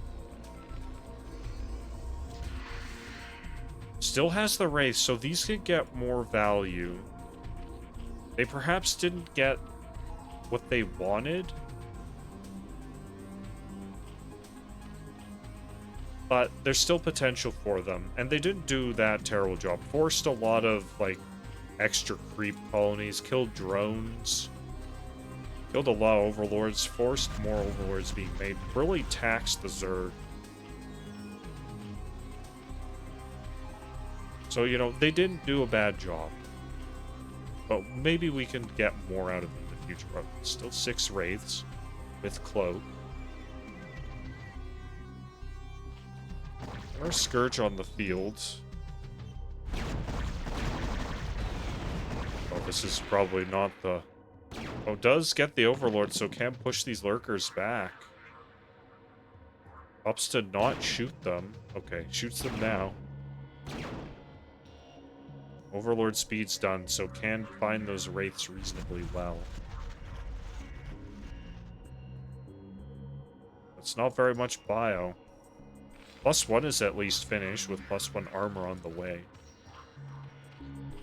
+1 armor for Zerg, and +1 is range is about to finish, so upgrades are reasonably similar, but would like to see Terran catch up. And is, like, maybe a bit behind in that regard.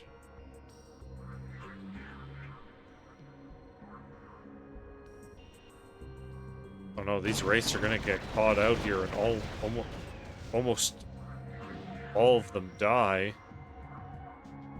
Only 2, and 2 with full-ish health left, 1 with none. But then they get found out, down to 2.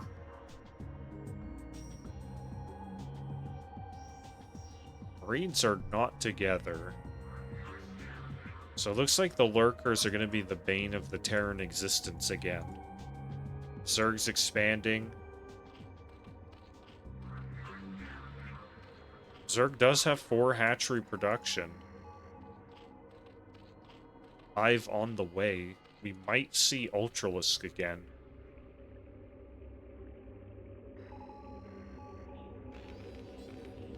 You know, I would like to see more Defiler. If you're gonna go this Hydra heavy, you should mix in Defiler, just so you can plague things.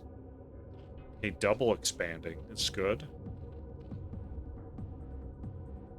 Forces a lot of pressure from the Terran to do something about that. Would like to see the drone count get higher, though. Is drone going to make a Defiler mound or an Ultra Den?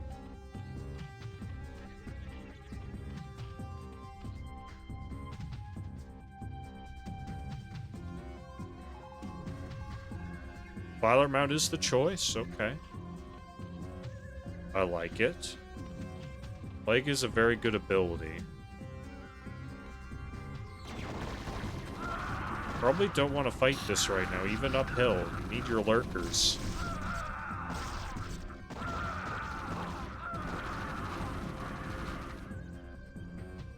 Yeah, with lurkers, Terran didn't have the economy to support siege tanks and is still opting to not get siege tanks.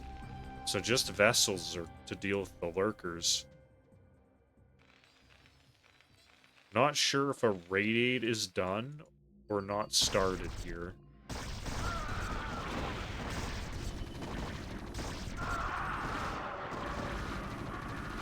Fighting mostly out of range of the lurkers until in the range of lurkers, but there's a lot of hydras here.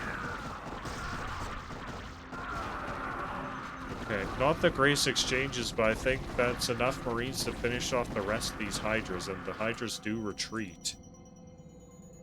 Scourge chased down the 4 remaining vessels running away. They retreat back to the Terran reinforcements.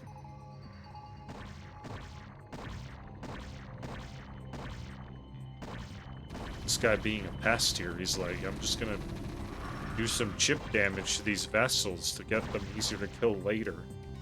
There's actually a lot of damage. Oh, there's no more lurkers. I say that and a bunch of lurkers are being made. Zerg identifying there was no more lurkers and then made all the lurkers, so this is an engagement Terran can't win and have to back off from.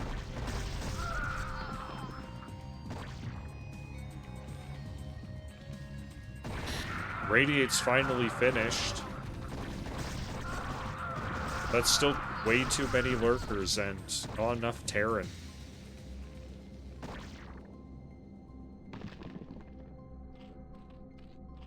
Defiler bound is made, but not seeing any defilers just yet. This 4th base has been done a while, but nothing's been done of it. Zerg's been very taxed managing the lurkers and hydras.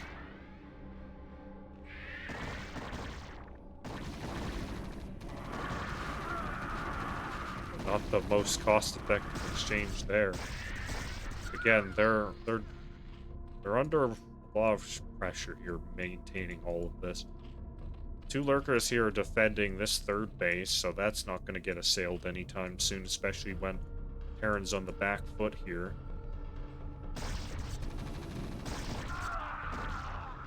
Hasn't lost many vessels yet, but this looks like one's going to go down here.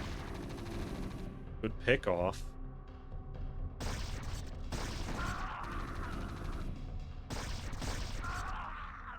Again, we're gonna, I feel, fall into a similar position as the first game where Zerg has been free to expand across the map, and then even if Terran gets the good fights they want, it's just a little too late, too little too late kind of situation, because Zerg just has so much money and production.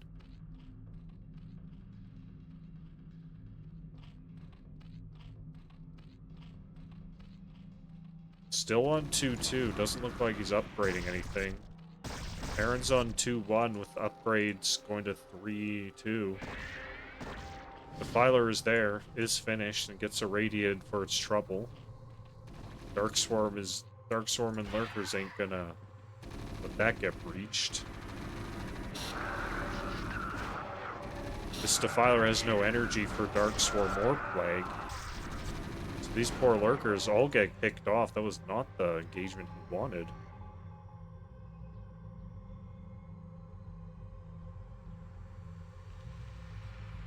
Dropships are being made, so we're gonna see perhaps a repeat of the last game. This time Zerg has less bases. This base is still not mining.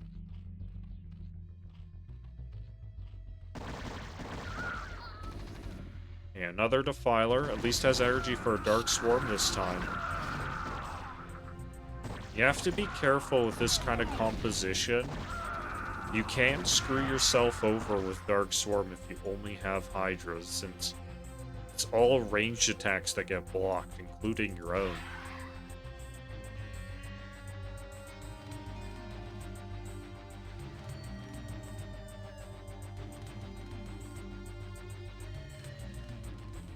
Lurkers technically don't have a ranged attack, even though it is, so that's why it functions under Dark Swarm.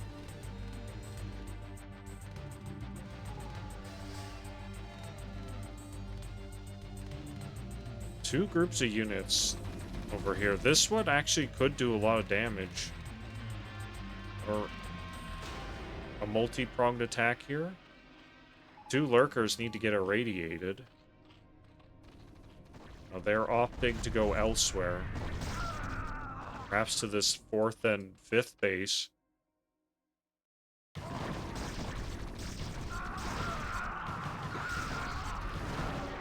can tell how they're getting a little too taxed here. There's too much going on. At least gonna kill this 4th base. You know, we can pretend that Zerg was mining from it, so Terran can feel better. Unfortunately, loses most of the stuff here.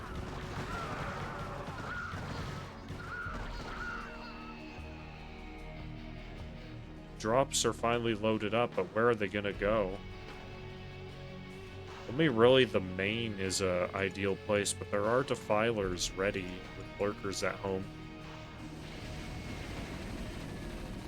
Possibly kill this 5th base. You know, this is good though, because this prevents what happened in the last game. Whereas Zerg was able to get away with some of the things they did because they had so much, but Zerg is confined to 3 bases this game. Drops are over here. Looks like they're aiming to go into the main or the 3rd. It's like they're going to the main. No, opts to retreat. You know, consider how Zerg's sending units to the main. That does make sense. It's like a counterattack here on the potential 3rd of Terran. They need this 3rd. Or mined out of their main.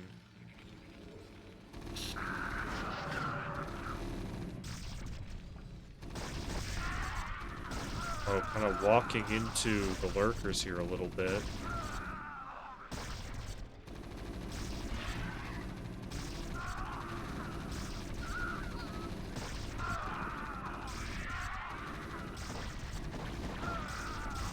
Looks like Terran's a little too taxed and taking a lot of losses here. He is running out of money and loses half his army.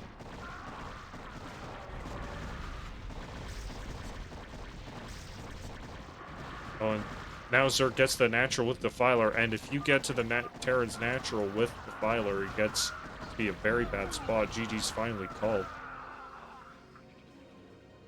You know what? You know, GG, but you know what? I think Terran is very close to actually being pretty Gosu here.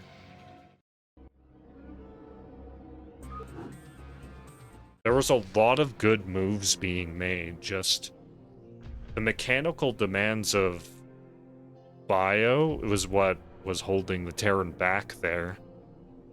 I think if the Terran was just a little bit faster, and a little bit better control, all those good moves would have paid off even more. You could see how they were identifying what the Zerg did last game and really actually putting a stop to it. Very actually close there.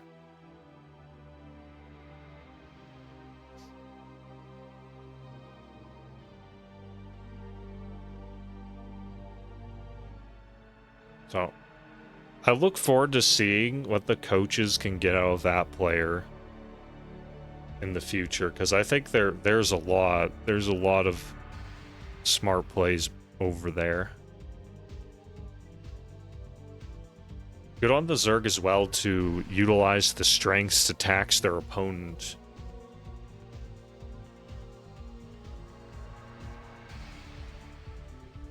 A good way to put pressure on your opponent is just overtax them. Right, on to the next one where we have Flizzardo against Arttaaz. Arttaaz did a good job in week 1, I thought.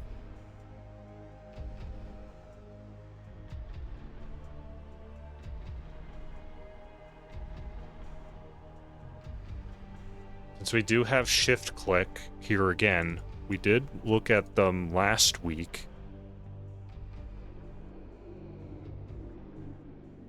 This one's going to be a PvZ.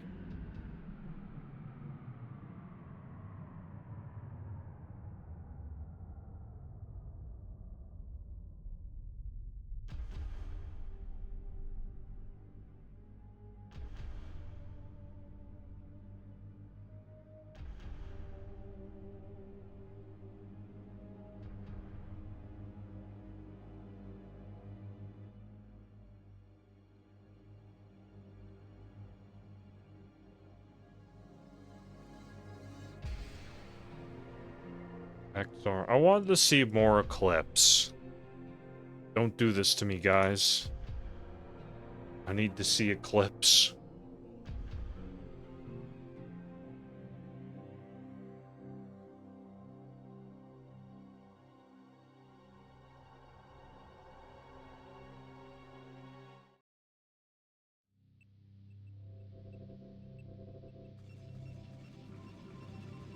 Alright, we have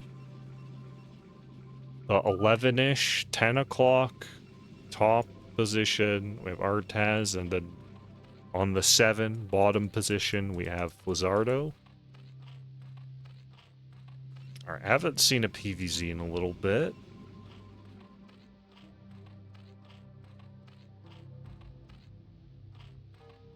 Yeah, this is the Pro Brush game.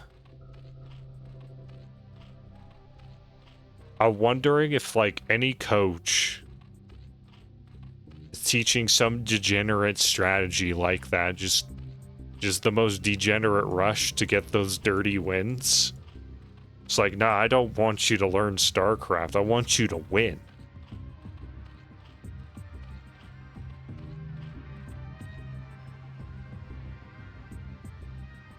There's perhaps a little bit of that going on, but not to such extreme, I imagine. Alright. Pylon's being placed here, so it's a pylon scout. Scouting the wrong way. Zerg is opting to scout this way. Unlike the Terran matchup, it doesn't matter what direction your Overlord scouts. Protoss doesn't have anything that can shoot it early, so it can go wherever.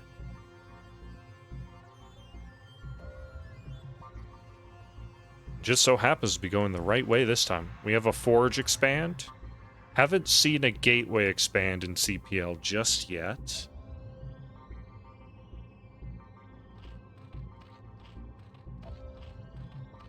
Was that a 12 pool? I wasn't paying attention, so that's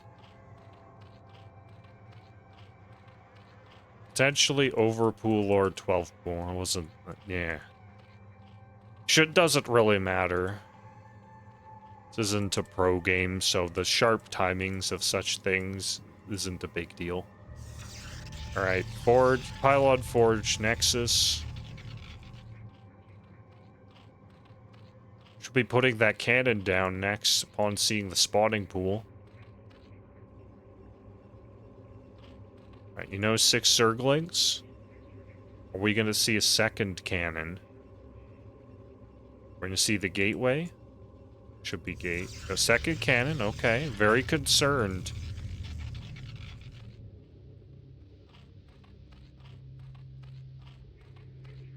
Alright, just 6 Zerglings.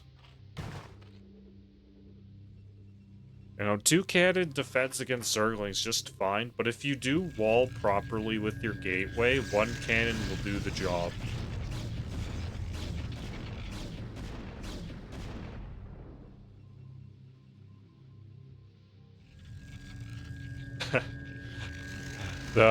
Like, some of the openers,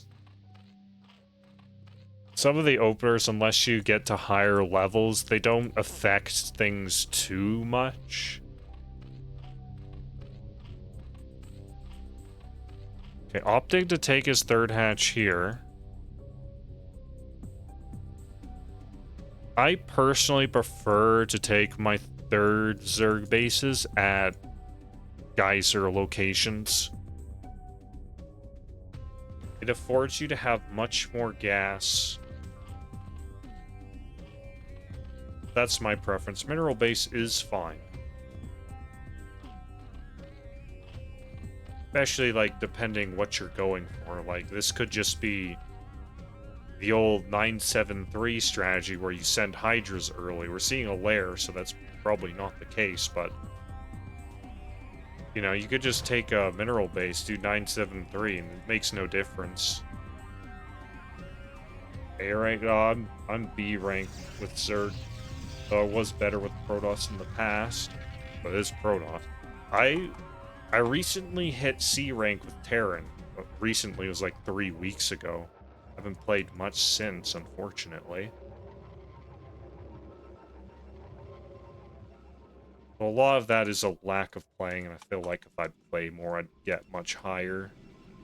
My Stargate is going down.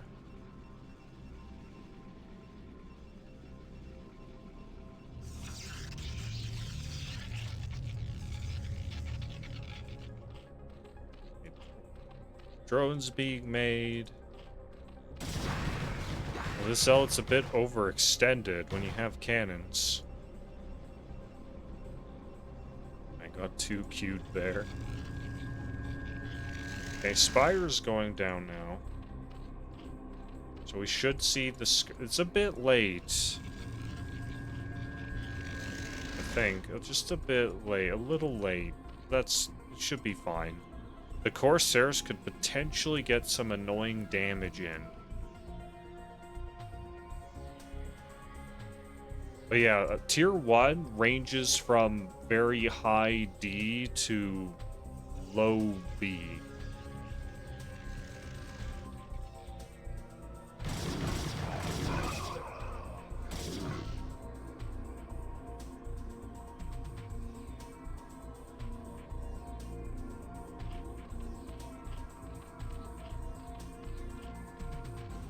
Like, kind of the C rank range where the high D rank is constantly getting in C but can't secure it. And same thing with the B rank stuff. Alright, let's... You know, 4th hatch. A little late, but it's fine. It's a good position for it. Well, not very many Zerglings, and so has to retreat. And this is where the A move snowball can really get going with the Corsairs and Zealots. However, the Sunken is allowed to finish. Lots of mining disruption going on. This is a lot of lost income for Zerg, and their supply blocked. Very frustrating and stressful. The Zealots are continuing to roll in. While it was going on, something destroyed this cannon. Maybe it was blocking? I think this was blocking Zealots or something. Gates being added. The muta's been made and are chasing them off.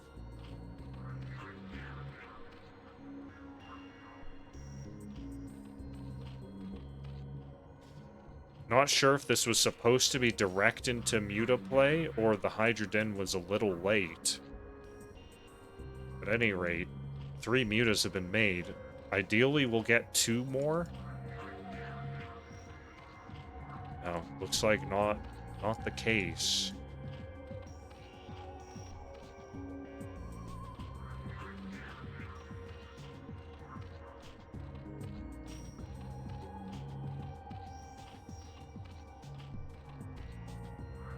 Okay, watching for a 4th base here for the Zealot. That's a solid thing to do. Right, we're going into Hydra play. At any rate, I was stressing about the Muta count because 5 is the number you want to be most effective with them. If you're gonna make a low amount of Mutas. That's the number you one-shot probes and 2-shot High Templars. And you could even trick the Protoss if they aren't diligent on their scouting. Trick the Protoss in thinking, oh, he's going heavy Muta, I gotta get lots of Corsairs, double cannon at every expansion. You know, morph my first Templars into an Archon. We saw that a bit in week 1, but in this case, it's just 3 Mutas and mass Hydra production. Drone count is pretty solid for now. The hatch count is finally creeping up.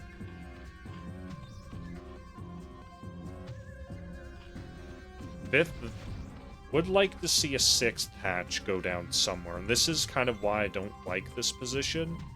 Is you can't really fit that many buildings here, the hatcheries. 6 Corsairs. They do not have +1 air just yet. But it's on the way. Up to 7 now.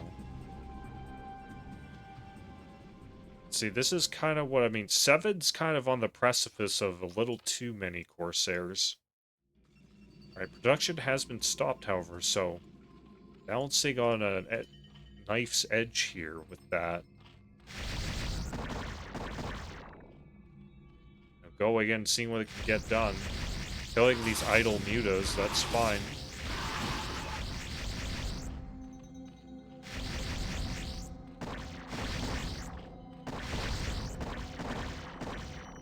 Is not doing the probe trick to group your Corsairs together. The drone that was sent here was killed by that Zealot.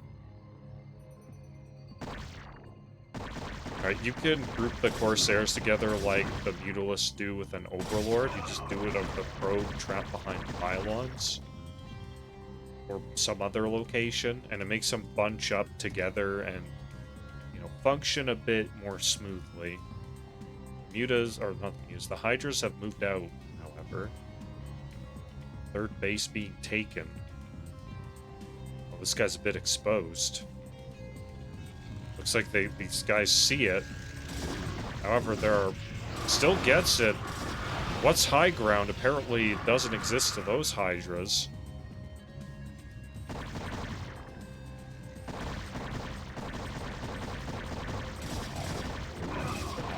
Oh, that was a double storm there. Not the most efficient.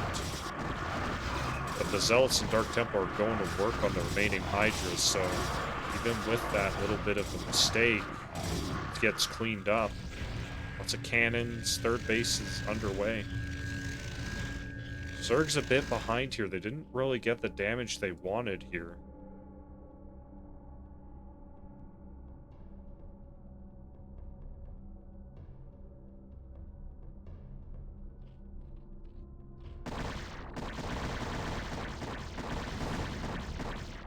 Does stray into the entire Zerg army and loses 2 Corsairs for his troubles. CPL is Coach-Pupil League.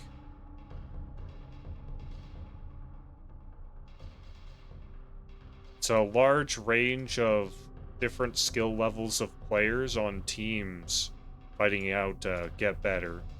Led by some very high-level coaches. At least some of them are very high-level. Korean... Yeah, Korean Player League with a C. Let's see, anyway, the Protoss has been exposed here with his High Templars. Does, you know, kill most of these Hydras, and with the Dark Templars being visible, they can just go work on these guys, and yeah, it gets pushed back. You need Overlord speed with this army. Overlord speed is done. They are going to meet up. Zerg's 4th base is just about finished. Protoss is looking good economically. We're up to 8 gates. Observatory a bit late. But it's, you know, it's here and that's when it counts, and that's a lot of lurkers. Got 9 lurkers being built.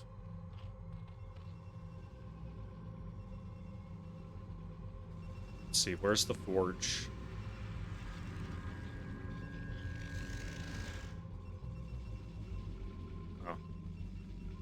+2 weapons, just about finished. The Protoss upgrades are pretty good. Zerg's very behind in that regard.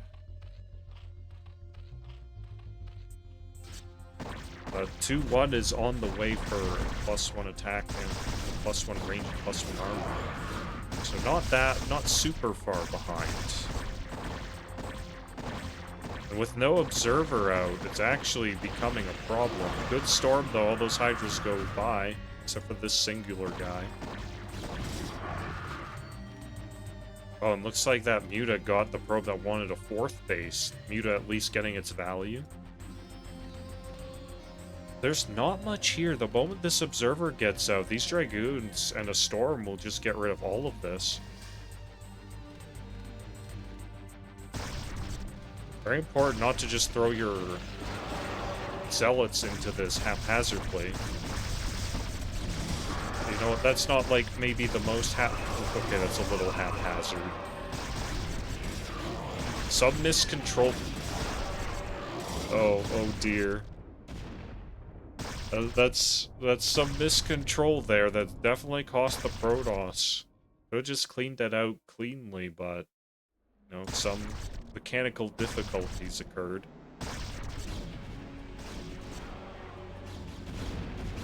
You do have to realize in this game when to not over micro. It's one of those skills where you can tell when to delegate your attention to microing. Because let me tell you, you could have solved that with 2 clicks and done other stuff. Instead, we got some miscontrolling going on, but hey, game's hard. And the skill to learn when to do things and what to do it's very difficult. It's hard to figure out.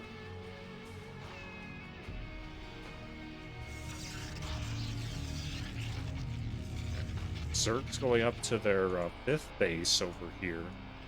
4th base is still not really mining. At least it's getting gas, but it's not doing much of anything to net a benefit yet.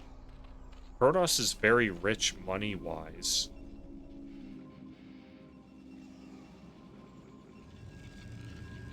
Lots of pylons being made. There was a supply block that occurred. Protoss realizes something's going on down here and needs to be dealt with. There's not enough Zerg here in position, but that is a lot of Zerg.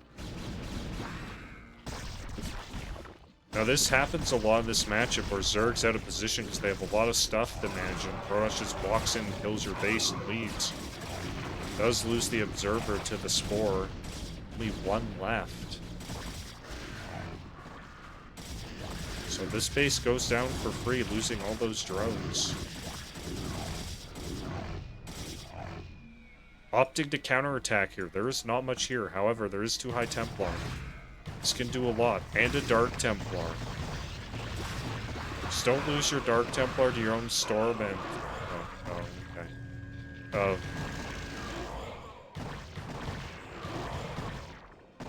Unfortunate. The Dark Templar stayed alive. It could have cleared all of this. Zealots are on the way, trying to... Well, the entire army of Protoss is on the way, trying to save this fort base, but it doesn't look like they're doing time.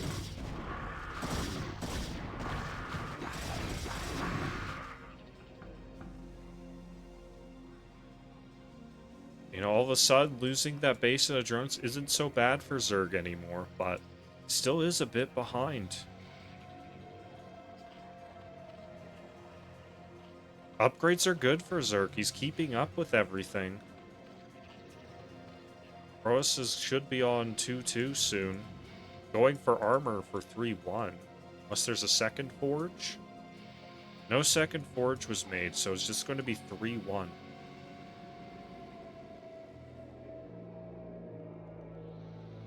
I would have valued 2-2 to be better than 3-1 because armor does do a lot for you in this matchup, especially with Hydras being so prevalent. The damage type of Hydras is not good against Zealot, so the armor is very effective. And Zerglings are a low damage unit as well, like having armor is good. But, you know, you can't go wrong with, like, if you're gonna do your upgrade timings, that's good. You gotta take any upgrade over no upgrade. Not like attack is bad either.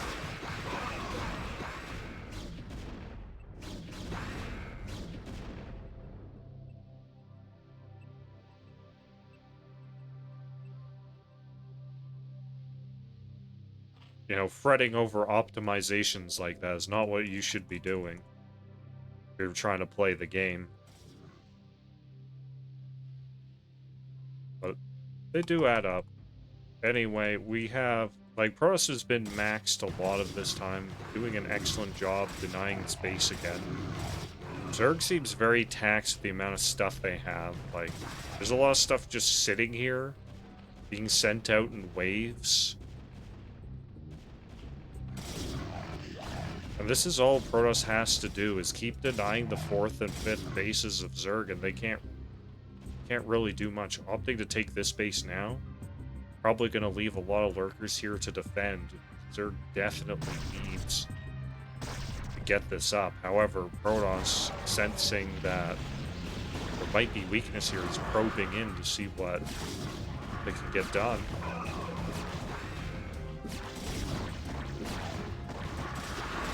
Well, looks like they can get a lot done here.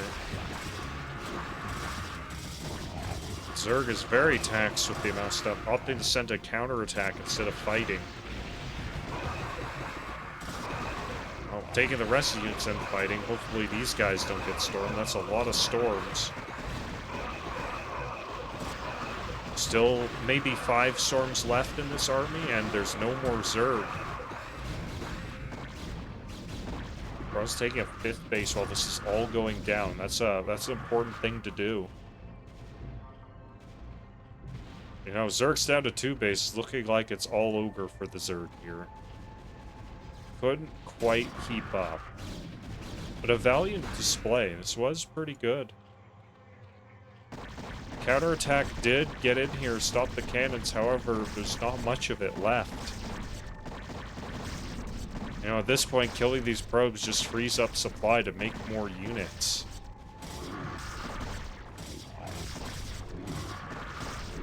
Protoss is now finally going to breach in here. Looks like this is going to be it. There's not enough production here to stop any of this. Let's keep in mind, hatcheries are their production buildings as well. So you killing a hatchery also slows their army production as well, which means less stuff coming to stop you. Now, frontline Cape boys. GG's called.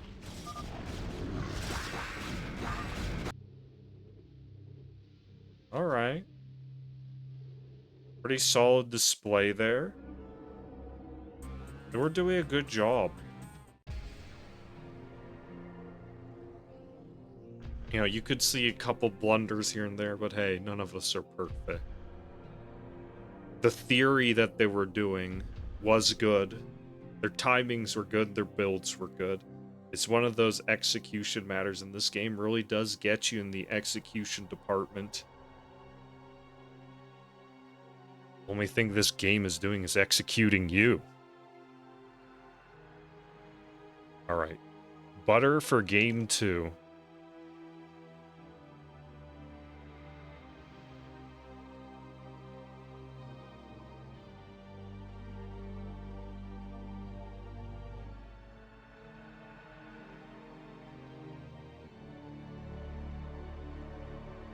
We could see outright just a Ling Rush here. It is not the longest distance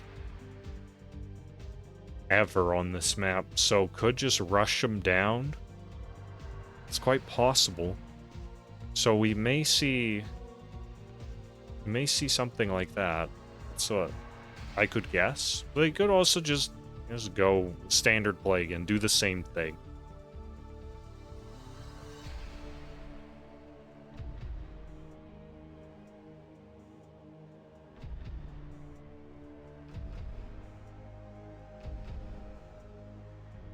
The real mind game is doing the same thing you did before.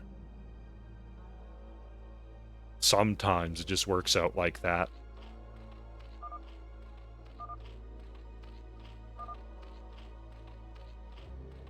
Alright, top right we have Flizzardo and Arttaaz bottom right. Arttaaz being our honorable Protoss from week 1.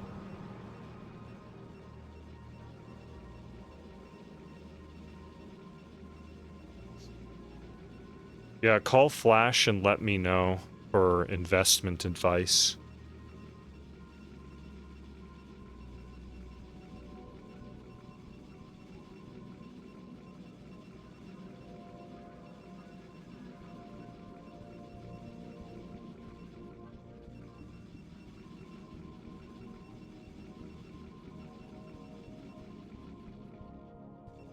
Alright, another pylon scout. Looks like that's the scouting pattern of choice. So we'll see probably another forge expand then.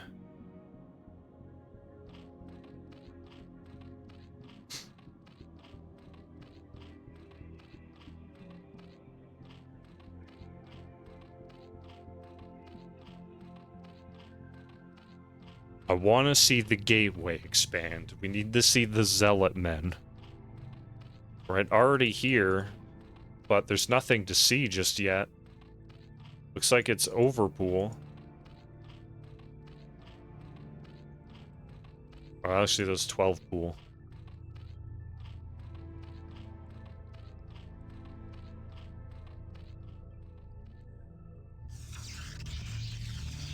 The dangers of doing such thing as this can happen. Pylon block.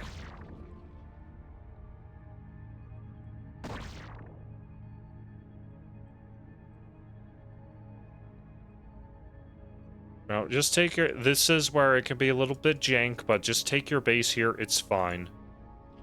And then you take this as your third, and it balances out. It just gets a little weird for Zerg to manage. Because you have to conceptualize that this third is your natural, and this is your third, and then you can switch it back once this is up and running.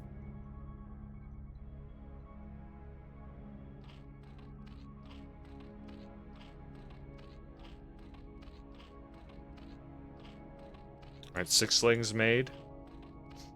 A good default number against Protoss is just make 6 Zerglings. Alright, we're gonna see the same thing. 6 Zerglings into 2 cannons into Gateway. But this time, Zerg is a bit disrupted. If you're not used to this, this can really mess you up mentally a bit. Especially if you have, like, pressure being put on you, but it looks like the hatchery's gonna be placed down at an appropriate-ish time, so it's fine. Nothing super bad's gonna come of this.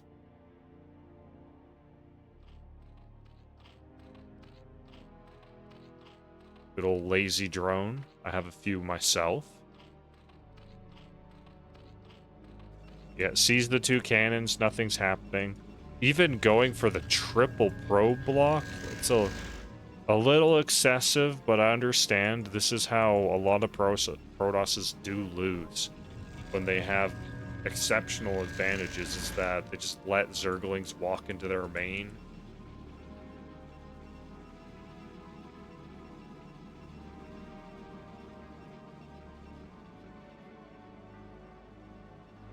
And then they just can't deal with speed Zerglings picking off all their probes. Cyber Core.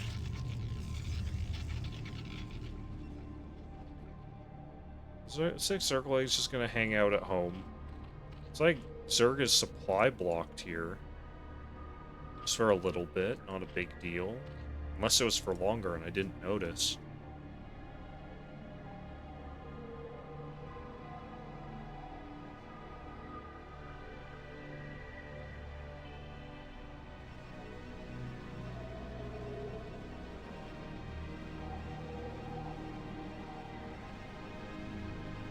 I wish we got the Zerg music instead of Protoss. I do like the Protoss music, but the Terran and Zerg ones are better.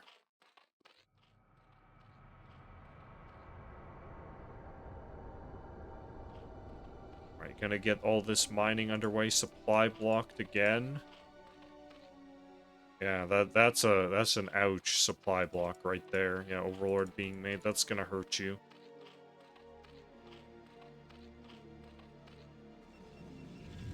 So, sometimes you can free up supply blocks by doing strategic trades with your Zerglings in some matchups.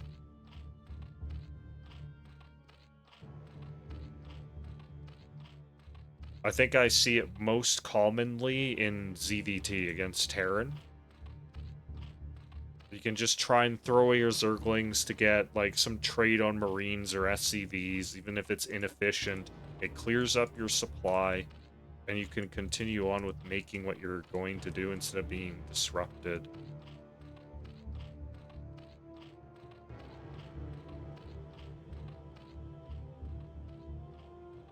Okay, Hydra's being made.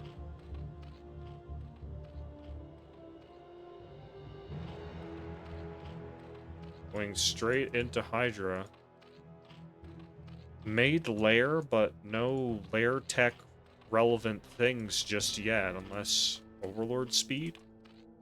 No, not quite. Zealots are on the map. And like they're trying to poke in somewhere. I think they killed some Zerglings. No? Okay, they killed something. Okay, going to bank Corsairs while these three Zealots come in here trying to pick off drones. As honorable warriors, they don't fight the guys that can fight back. They don't get anything and honorably run away. Until they're not controlled and decide to fight on their own. Don't get anything. The probe kills the Hydra at the last second. MVP probe right there. Okay, Overlord being cut down here.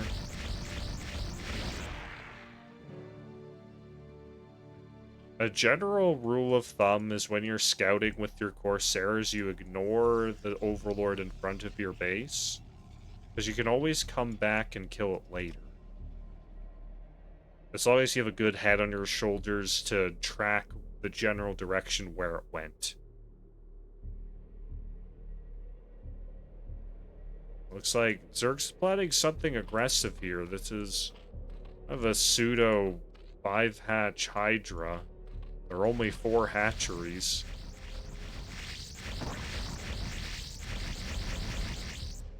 Okay, retreats the Corsairs. Oh, gets caught. But at least they survive. One with 2 HP.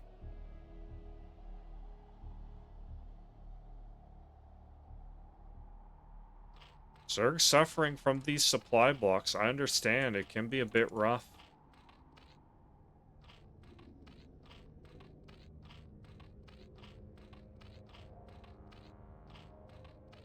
It can be a bit tricky to manage the the sudden burst when you can make a ton of units at once, and you're like, oh, I didn't make enough overlords to match that.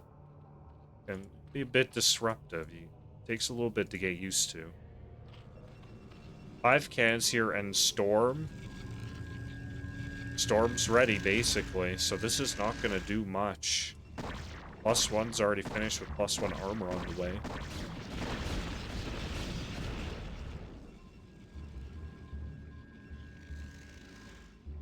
Supply blocks are forgiving and also very unforgiving for Zerg, with the nature of how overlords work.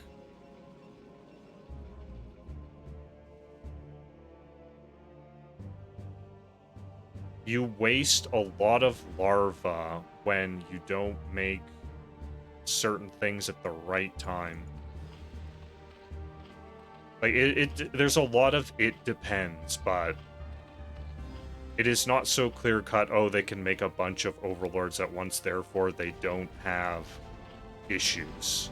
It's more complicated than that.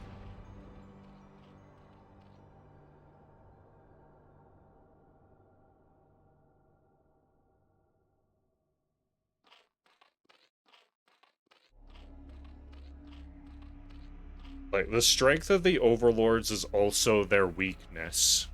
So it's a double-edged sword. Pylons are by far the best. I'd argue pylons are more forgiving than overlords. Terrans is obviously the worst. Like, there's nothing good about supply depots.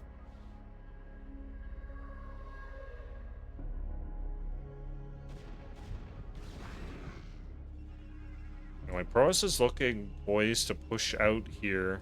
There's not that much Zerg stuff. They've been, struggling a little too much. Trying to run in here and pick up all these Templars. Gets 1. Maybe 2? It's perhaps not the trade you were looking for.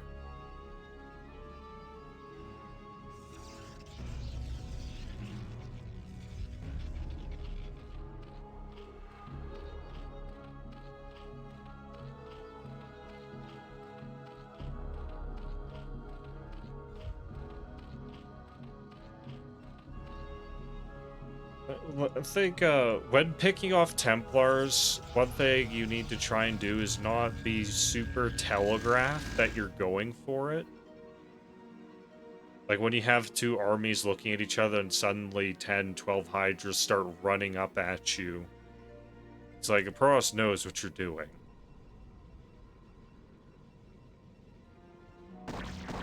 Try to get in position here to contain the Protoss, but the Protoss is already out on the field taking a 3rd.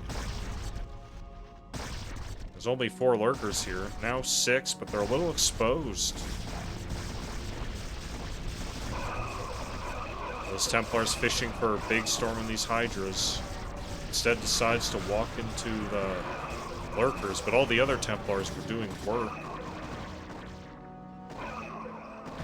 1 storm left. Can actually fight this, but he doesn't realize it just yet.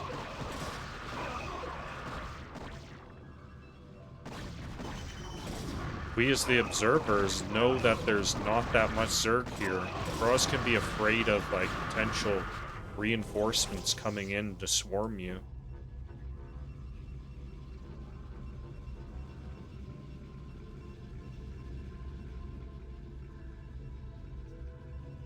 Alright, 1-1 is done. Are we going for a +1 attack again? Is halfway. Zerg upgrades are... Oh, the attack's on the way, that's good. So it's like, not bad for the Zerg upgrades.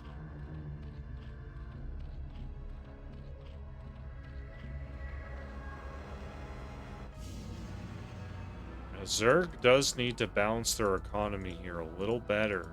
Lots of gas.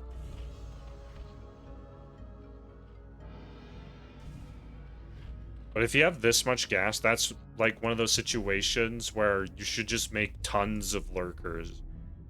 Like, maybe don't even be aggressive, just make tons of lurkers and then expand everywhere. Oh, Overlord doesn't even come in range of the Observer. Or this one might see it.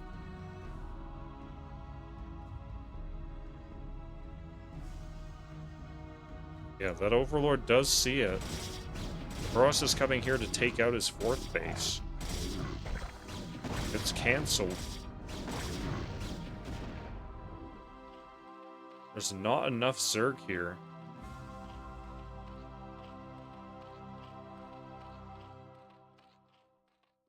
And would like to see that surplus of gas just be straight lurkers, just make millions of lurkers. Opting to make mutas here. A good choice. You know, you can just switch into mutas at any point when you have Spire, and that can catch Protoss off guard here. However, they would have to do a lot of work. So there's already Archon and a substantial Dragoon force on the field here. This natural is a bit exposed. The main is too, so potentially mutas could get a lot of damage in there. You know, mutas are gas expensive, so using that gas, it's good.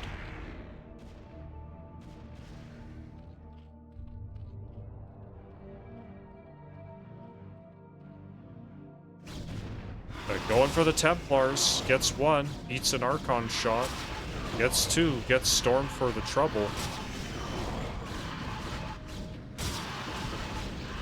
Loses nearly all of them and only gets 3 or 4 Templars there. Perhaps not the trades you were looking for.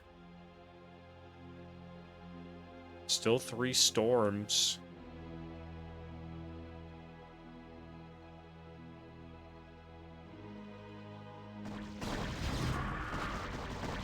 Yeah, it's one of those things with mutas, you need to learn how to be flexible with them. Like, just don't zero in on one task you had envisioned with them. So, like, ideally you would go in that situation, kill 1 Templar, see the Protoss is ready, just back off. Try to find somewhere else you can get damage, like check their naturals, or like swoop in to see their gateways to see if there's more Templars spawning. I heard Muta's dying somewhere. We get another engagement here. Both the Overlords and the Observers are out of position, but there's no more Overlords, so this Observer gets away with it. The Dark Templar gets to go to town here, doing tons of damage. So even though, like, Protoss is seemingly losing the fight, they do have reinforcements, and these Dark Templars are racking up just too much damage. The Storm finishes off that one as well. And Zerg all of a sudden is in a disastrous state. Protoss is on 3 base, expanding to 4. Zerg is stuck on 3 base. We lost the army. Protoss still maintains a decent core. The mutas are gone, so there's no tactical play here. There's just Hydras. We still have money, though, so again, this is where I'd opt for the double expand, make tons of lurkers, and just try to survive the Protoss onslaught. It may even be too late for that. Well, there's the double expand. No lurkers, though. And Protoss is aware because of the observer placements.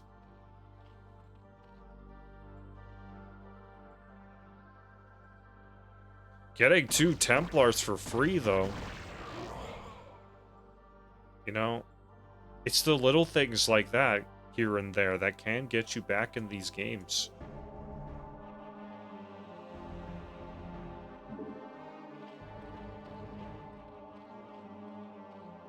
You know, +2 attack is done with +1 armor on the win. I think Protoss is on 3-1.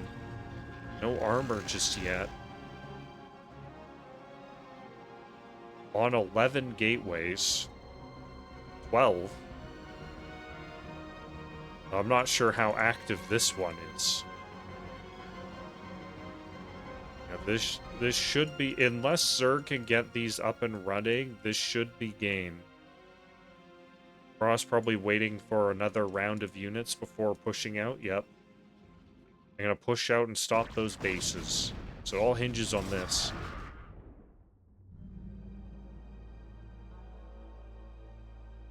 No, the games are not casted live. The CPL channel does do other groups. Alright, here's the engagement. There's not enough Zerg here. The Storms are getting all the guys they want to get. And with that, Zerg should be out of here shortly.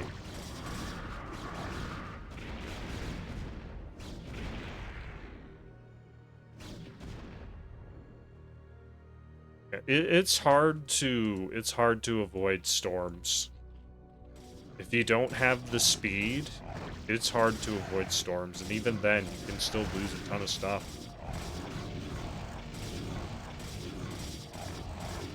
GG should be called here real quick. And even a Reaver in the shuttle getting the main, it is more over than it's ever been. We at least get to see one more storm on these guys.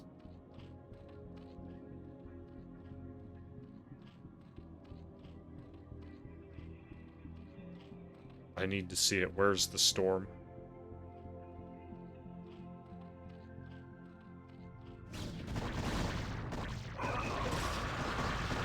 There we go. Goodbye. GG. Oh. Alright. That leaves... We got two more...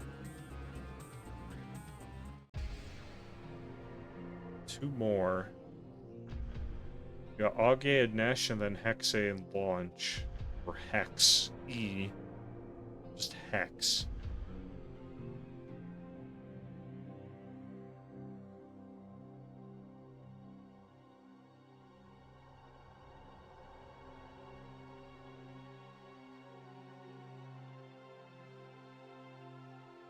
May the heroes of the storm were the corpses that were made along the way. You know, that's a good one.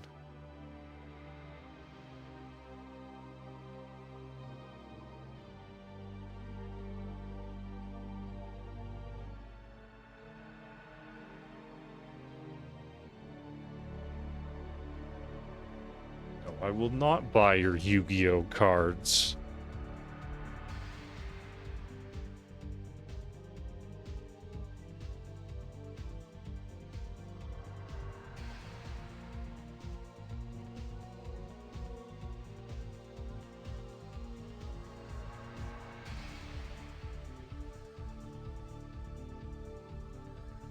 Looks like we have another PVZ.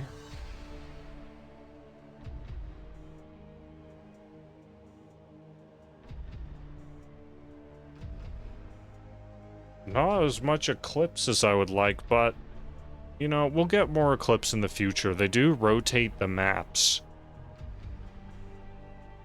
each week.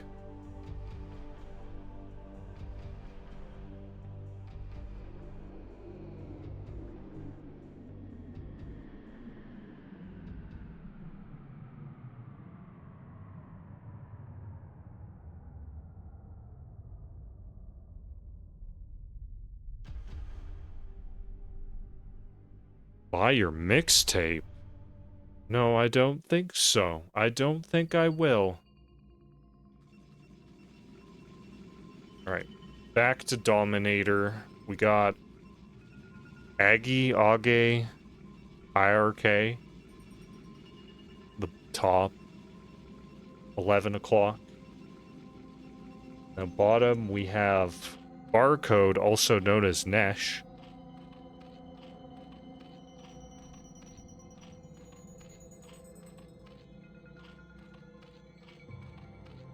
Alright, another PVZ, so let's see how these guys do things.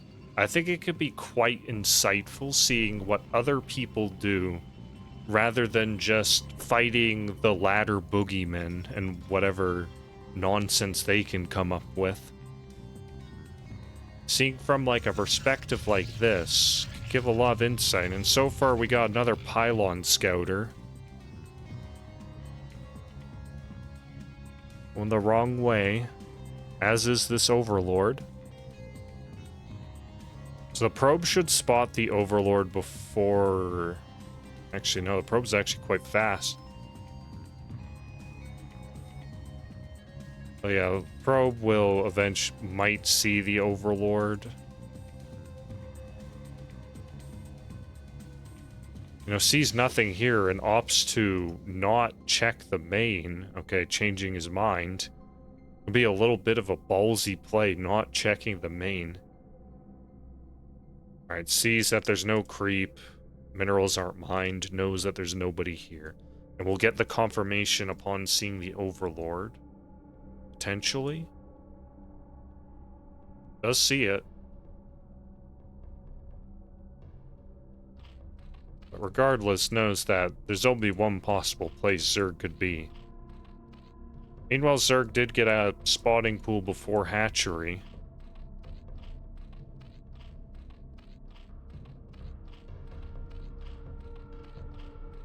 Looks like 6 Zerglings are going to be made. Just see 4. Or 2 pairs of 2. However you fancy it. Looks like it's just going to be 4. And we get Nexus Cannon, looks like Gateway.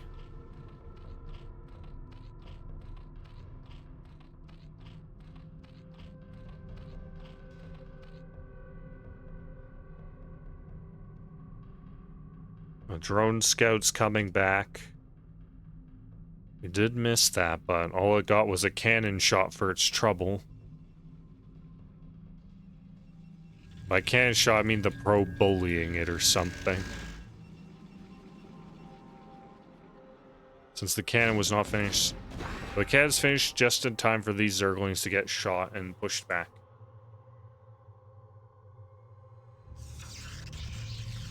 Building a second cannon.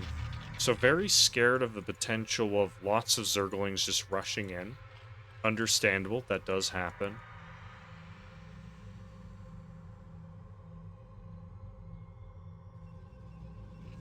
Not enough supply to get the Zealot. The Nexus finishes, so the Zealot is ready once that gets done.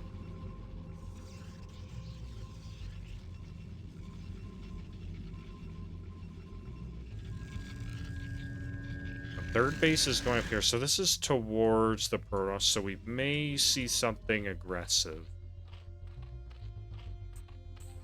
However, on this map, I wouldn't necessarily take that as an indicator because this is the closer gas base.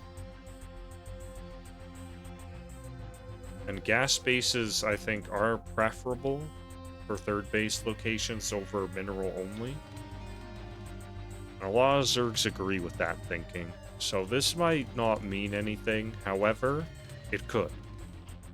Love this map, I would say it just doesn't mean awful much. If it was up here, however, yeah, that means a lot. Zerglings chasing the probe.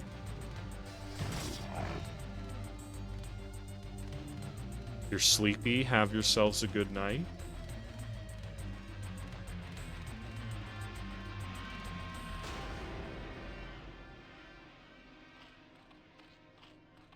They're on the way.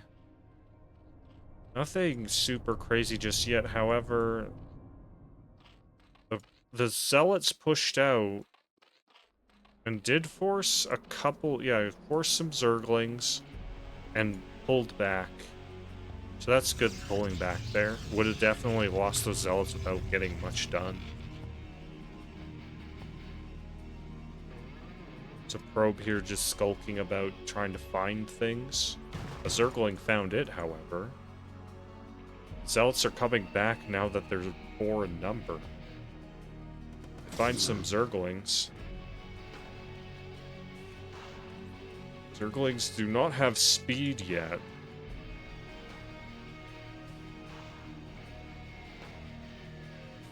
And the Zealots retreat. No extra Zerglings remain. Spire's on the way.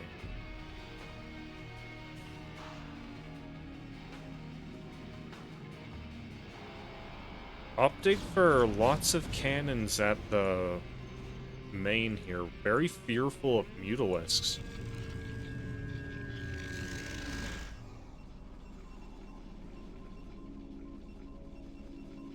Even the cannon placement here. Very anti-Mutalisk centric, kinda.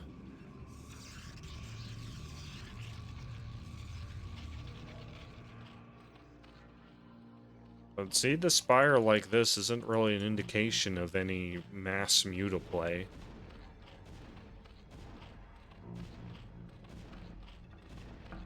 Very common for Zerg to get the Spire just for Scourge to scout and help the War Corsairs.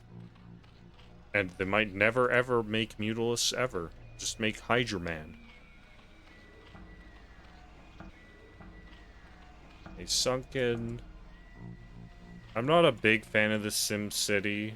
This is probably going to cause some congestion problems when you get lots of units building out of the main. But that can be adjusted. Also, you can just run straight through here, so, you know, maybe it's not that congested at all.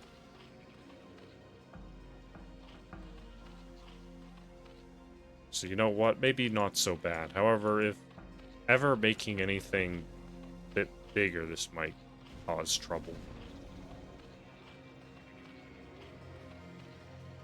Hydrogen, good SimCity formation here.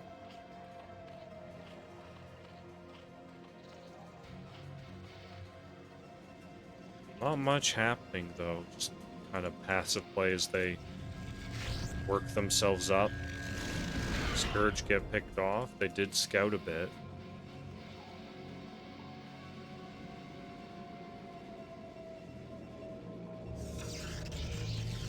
Pro production suffering a little bit here.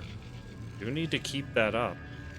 Building workers is like one of the #1 skills to have. Zerg's economy is really taking off here. And mutas actually were made. Got 7 of them.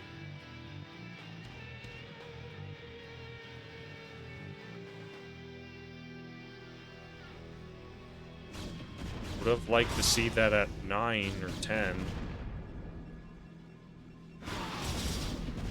7 is the Terran number of Mutalisks you want to have. Yeah, it looks like all that investment in the anti-muta is paying off here a bit.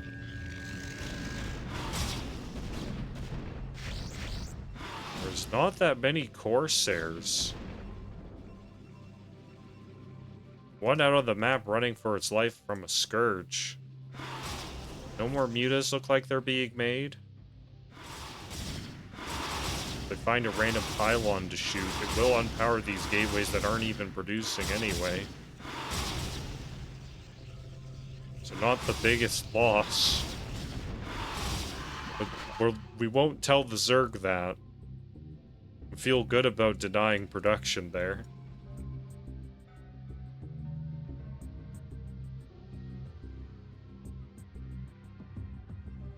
Dark Templar's been made to sneak about here.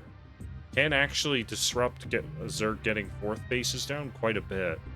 I do actually favor the random single Dark Templar or 2 roaming the map in the mid-game. Like, it can just create so much pressure. And even if it doesn't, like, do anything, it's just still being useful.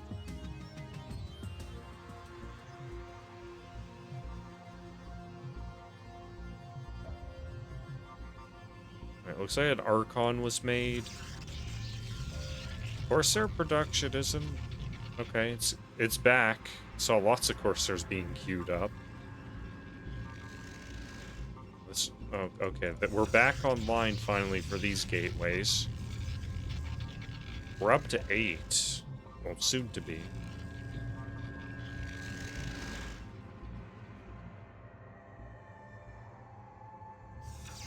Zerg expanding to the 4th. I feel Zerg's poised in a very strong position here. Upgrades are good. Protoss upgrades are also good. This is what you want to see. We're going to see potentially some drop play here. I would not be so ballsy. Okay, shuttle speed. I was going to say, I wouldn't be so ballsy to have slow shuttles against a Zerg that already has Scourge out. But perhaps you need those Templars in that shuttle to stop this. Miscontrolling the Templar could have gotten a big storm there. Unless... Oh no. Protoss forgot Storm, so this game's over.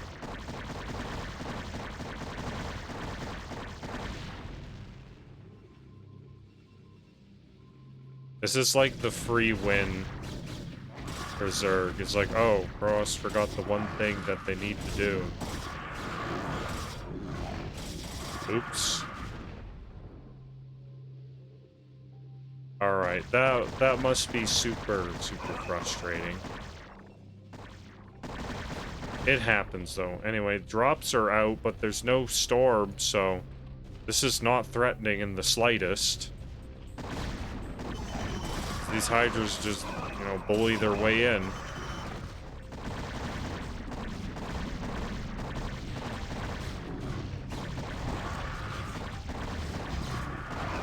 There are invisible men, but there is one Overlord, and that's going to stop them. With that, we should see GG. LOL. Yeah, Yep, there it is. GG.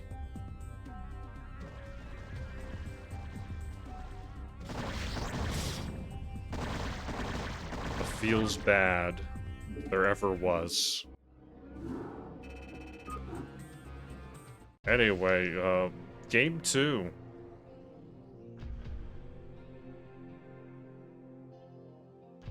Ideally, that's one of the...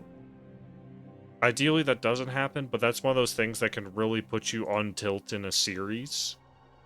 It's like you were playing well, doing things good, and then, oh, I forgot the one thing that I needed to do that makes me not lose the game, and then I lost the game. So, that can, like, really offset you for the next game, just be super frustrated. It happens. Also, you can just weather the storm, as it were, and come out on top and really show them what you're made of.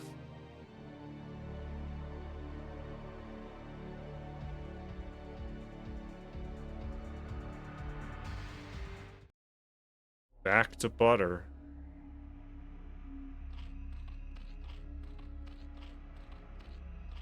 Top right, we have barcode known as Nesh.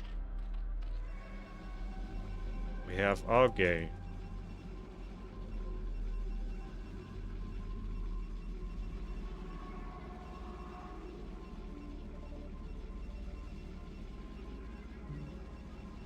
Well, we do know one thing for this game. Storm will not be forgotten. I think that's just factual. Storm is not going to be forgotten this game.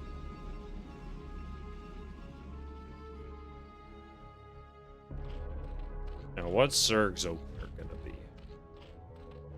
It's a 2-player map, so you are at risk of being pylon blocked, so the hatchery first plays can get super disrupted and make them not really worthwhile.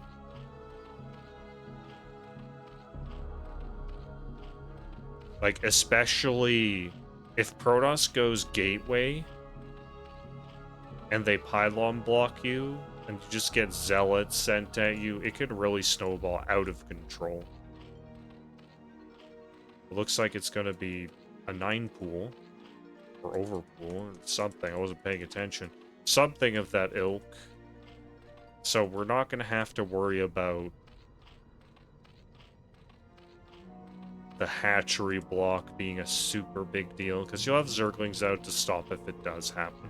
So it's like, it's just not really a worry. Looks like this drone is going to get ready to place, or is it scouting? Okay, looks like it was going to go to the third base location, and now it's hoping there's enough money before this probe gets here. In fact, did.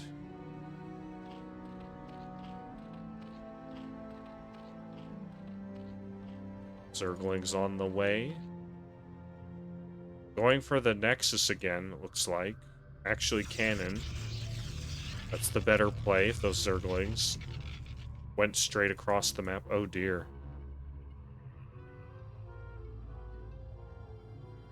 Going for the cannon rush here.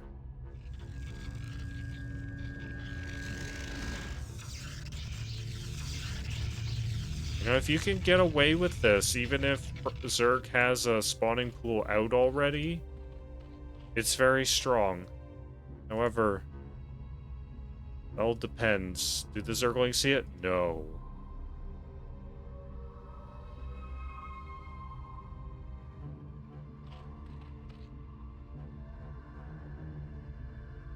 That's right. Second Overlord was not sent to the natural. So usually what you do is you always send your second Overlord to the natural to stop this kind of thing. Cancels it. I don't think that's the right play, but also this tilts the shit out of me, so I don't know what the right play is. Actually could... Like, actually trying to battle for it is probably not bad. He did send Zerglings across the map, and they are killing the cannons. You know, looks like it was a draw. But with that confirmation, Zerg does know there's no Nexus, so this is a big investment for Protoss here. Would have liked to see the pylon with cannon go down here earlier, instead of whatever this is.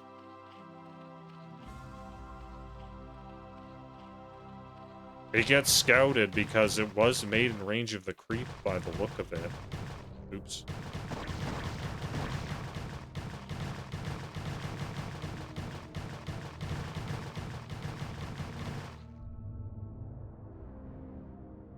Expanding here now instead.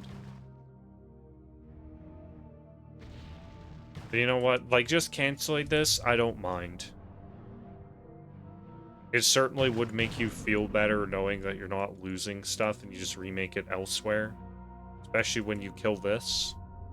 There is still no second base. And more Zerglings are on the way. Zergling speed almost done.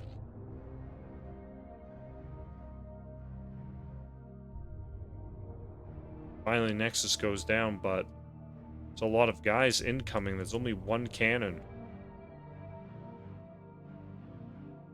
There are two Zealots here to block, so I don't see these Zerglings get in, so one is all you really need.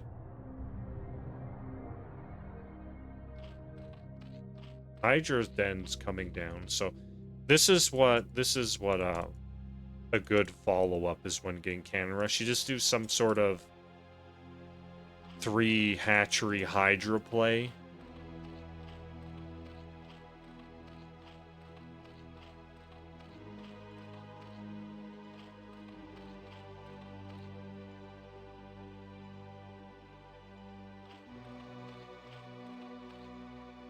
It's kind of one of those things where if you get set behind economically by some sort of aggressive play early and you choose to all in, it makes a lot of sense. Because it's a situation where you're either playing from behind and you're just hoping to just be better than them, or you know you're better than them so you can just do that. Or, you know, you just all in, get rid of them. If it doesn't work out, that's fine. They might not be prepared for it. However, this may be a bit too many drones for an all-in, so this is more of a safe play. Just getting up the drone count, and then going into Hydras. Sending the Zerglings to scout around in case of shenanigans.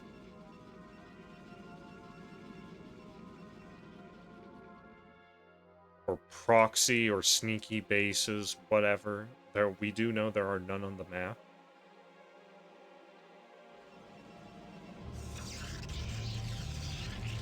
Opting for cannons in the main again.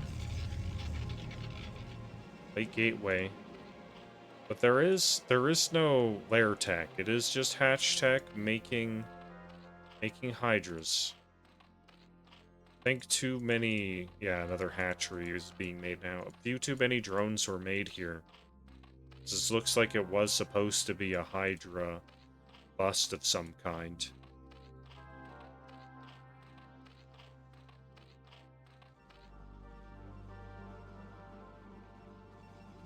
There's not much here. There's just 2 cannons, a third. You know, cannons in the main worried about mutas that don't exist. 4 zealots. Alright, here comes the bust. There's not enough Protoss here. The first cannon goes down, the second one will do as well. And then it's just 4 zealots against all this. Just easy aim.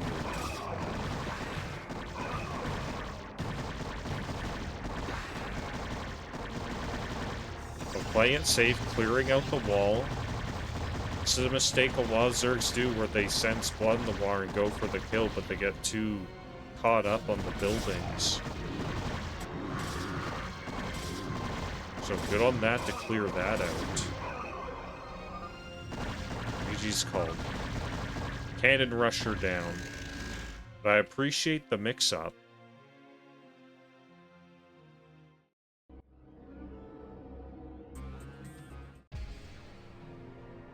It's like we only got, like, what, 2 games on Eclipse today? Feels bad. I wanted Eclipse.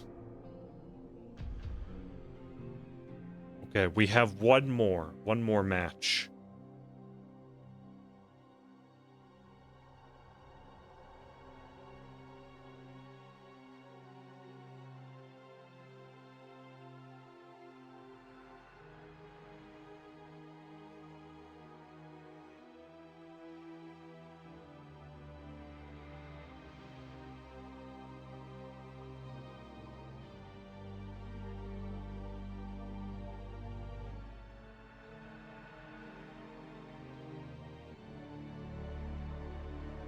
Another ZVP.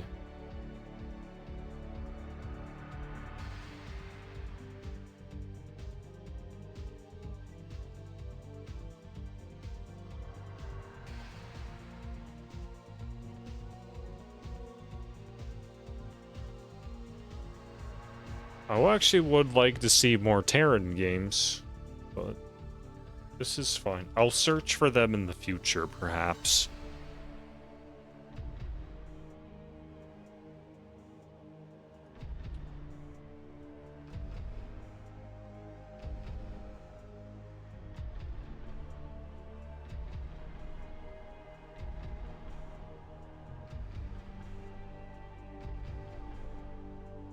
Okay, here we go. Last match of the day.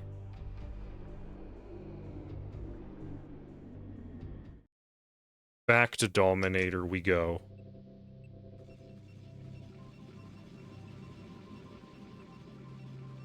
Okay, we have launch, the top. The yellowish color. Olive, I think it is. Then we got the yellow Zerg, Hexe, or Hexe, or Hex. Something. The yellow Zerg. Oh, hey, Starfucker. Good name. As always.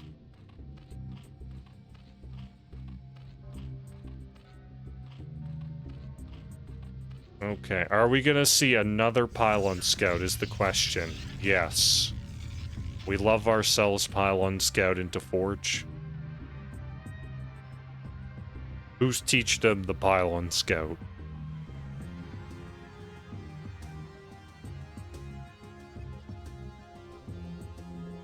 But you know, Understandable, because there's a lot of degen Zerg on the ladder that do like one of two things. Either 4-pool you, or they make no units and make 1,000,000 drones, then make units.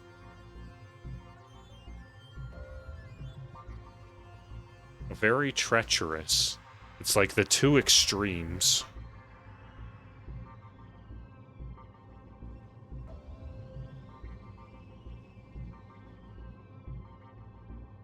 Alright, gets the scout again. Scouting, not finding anything. Same with Zerg. Zerg sending out the drone and scout. So this is going pretty much same way previous matches have gone. This setup so far. Going for the earlier pool before hatchery. Oh, even doesn't get the hatchery down and is opting to fake out going to that location, then coming back. Okay. 4 Zerglings are being made.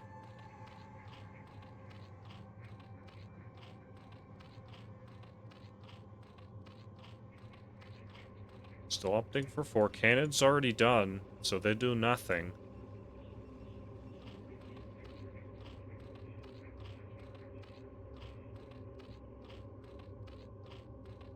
Okay, Nexus going down, then we'll see Gateway.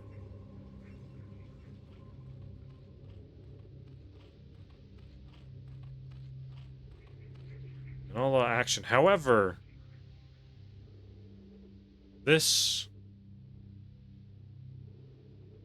You know, this is a little different. Kronos is gonna start wondering, a bit later into the game, where is the Zerg third?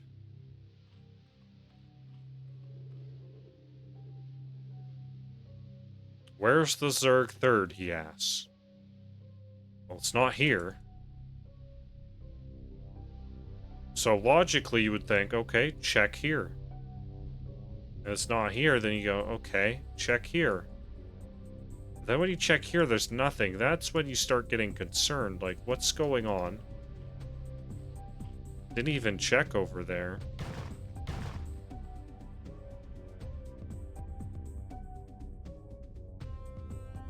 Right, nothing there. What's going on?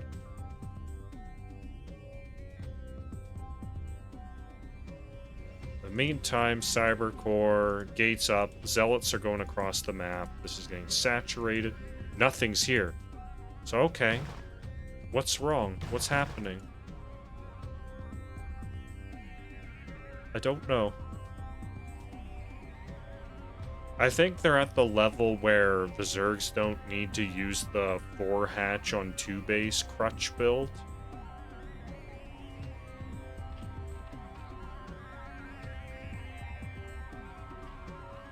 What that build basically does, it makes it so you don't have to split your attention as much as Zerg, so you can do like kind of a standard play but off of 2 bases.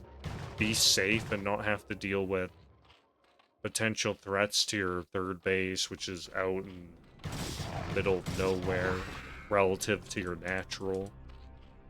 And then get your 4th base at a similar timing eventually. It is not as efficient, but it's not bad. However, we're opting for something a little more off the beaten path here. There's not been very many drones being made, so this is potentially a 973.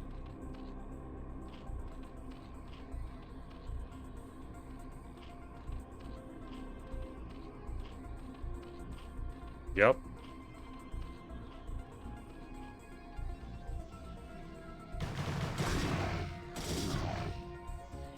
Yeah, there's all the Hydras. So it is a 973 with a hidden 3rd. I would have liked to see this base up here if we were going to do sneaky nonsense. This is an extremely long rush distance. And the Zealots are being pushed back by some Zerglings.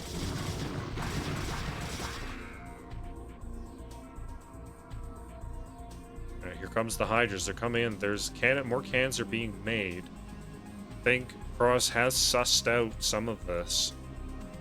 Something's not right. But there's not very many units. Protoss has like 3 zealots out here and not much at home.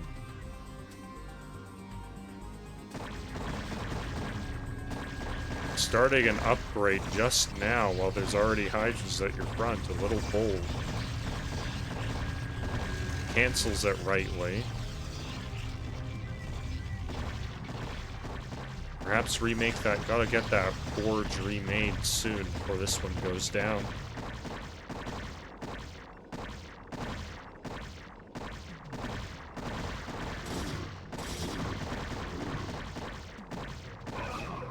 Poor Hydra, poor Zella gets picked off. Finally discovers this base.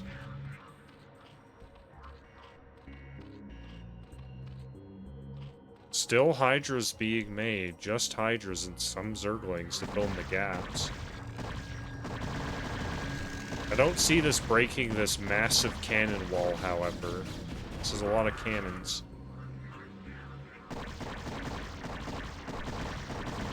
Where'd the 3 zealots go? Okay, they're here. They're relatively healthy, so they could potentially get something going.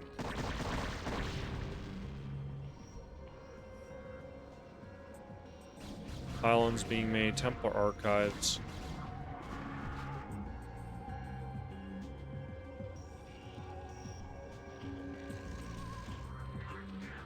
I don't know.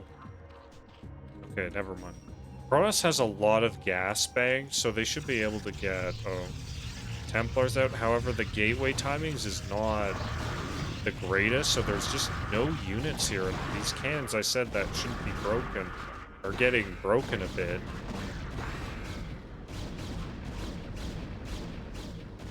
However, most of the Hydras did go down to it, even though they did get some of them.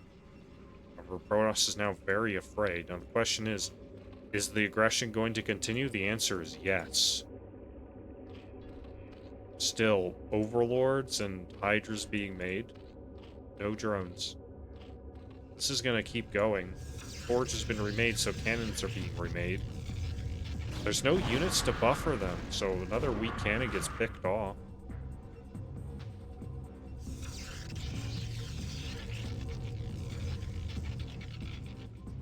Templar's finally on the way.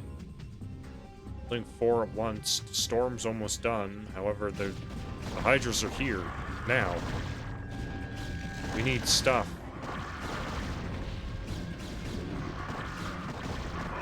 I think the 3 zealots on the map got killed at some point as well. I was doing a good job disrupting, but only down to 4 cannons. They're not in the greatest position. Some drones finally have been made. Not many.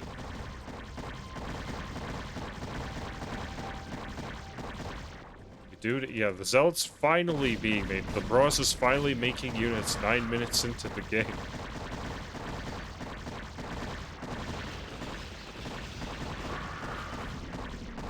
Yeah, as all these probes are getting picked off here by Hydras that just snuck in the side.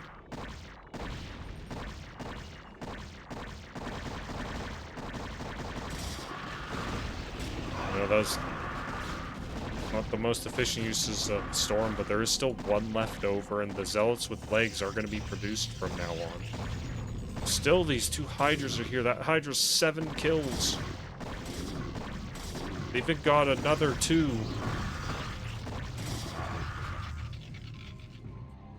This is why you need a buffer for your cannons. They are quite fragile if they're just exposed.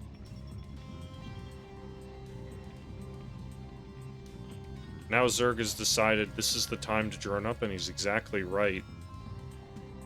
Protoss has hardly any units, so just get in all the stuff. Tons of drones.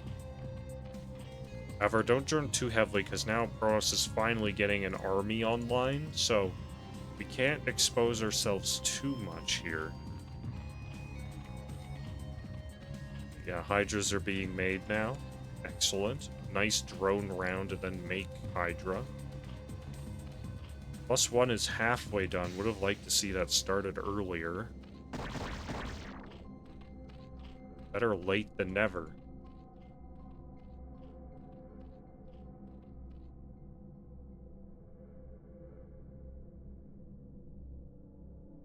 So is the probe here scouting?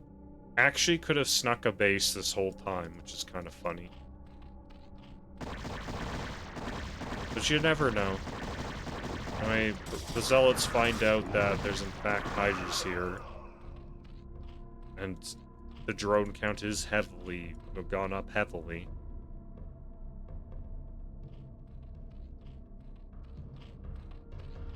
Alright, 4th base going down here. Protoss decided this is the time to move out. He's been on the defensive for too long, so he's going to meet up with his other Zealots and push out an attack. I don't think he has enough, but if he gets a good fight, that actually can snowball in his favor quite a bit. Everything needs to be together.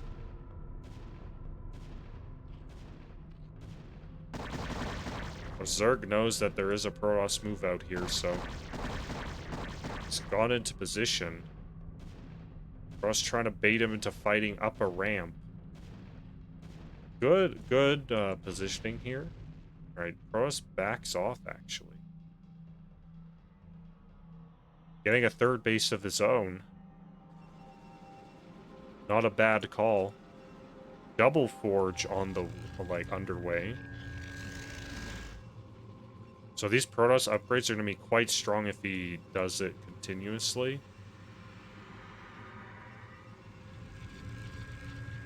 More Templars.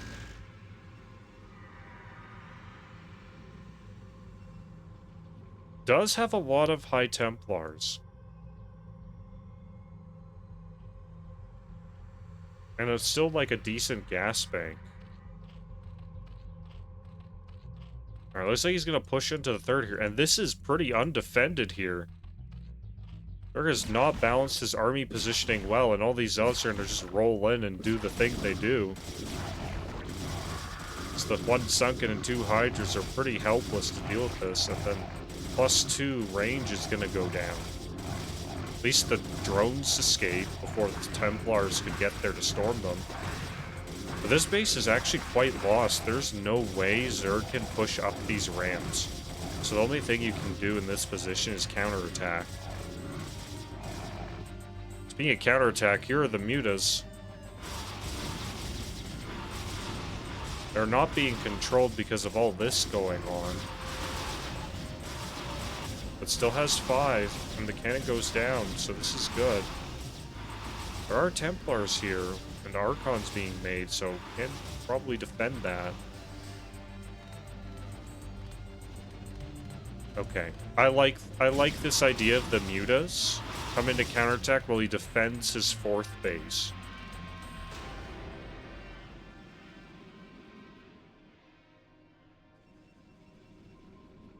However, losing 2 production buildings like that is actually pretty crippling.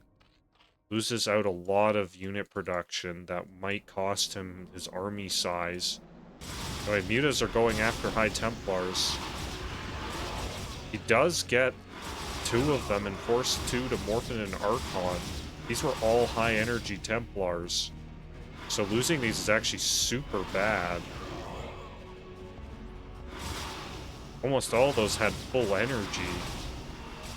So Zerg's really making up for the deficit he lost his 3rd base for. Just 6 Mutas. Oh. It was more before, but they've done a lot of good work here. No, we'll forgive this. They've done a lot of good work.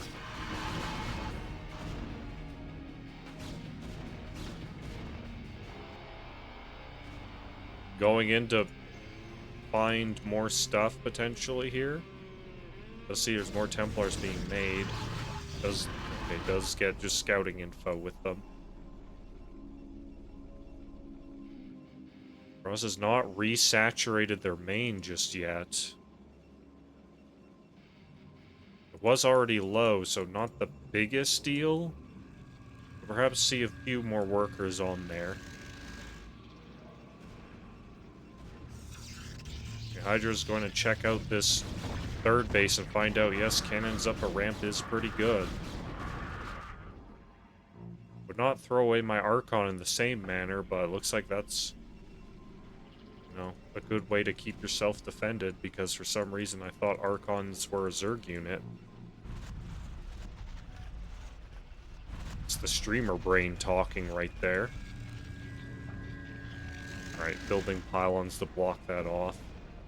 You know, I understand this, but I feel like you should keep this open for your unit movement. You know, like, just leave this one up top here to help block, but take out these bottom two, just so you have clear movement for your big army. Speaking of, big army moving out. Lurkers are made and in position. But again, with the exposed base, I think Zergs do have a lot of trouble with this. Is positioning their large armies to protect well enough against the Protoss army. Because they have a lot of places they can choose to attack. Lurkers burrowing. Easy storm on 3 of them. Those 2 are just a goon shot away. They're getting good value here, playing very patiently.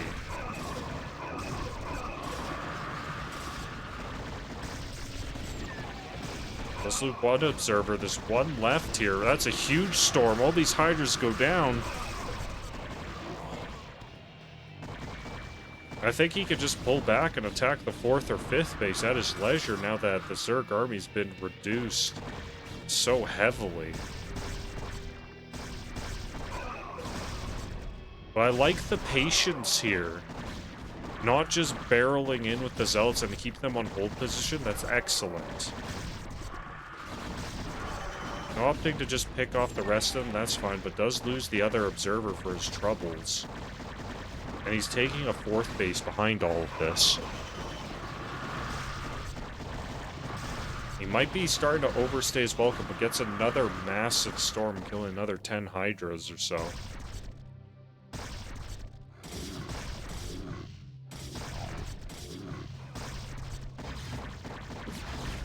Yeah, Dark Templar discovers this base is kind of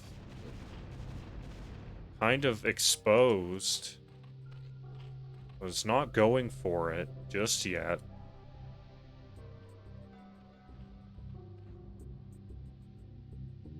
She decides now's the time. These lurkers are still morphing, halfway done. There's no observers here, so can actually get something done still.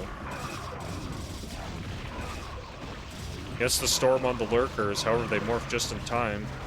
So that actually didn't do as much as he would have wanted. However, there's just 2 left and they're very hurt. And they're in a position to not fight at all. Looks like this base is going down. Reinforcements cutting off the reinforced Zergs. And that GG's called. That was actually very action-packed ending to such a slow start.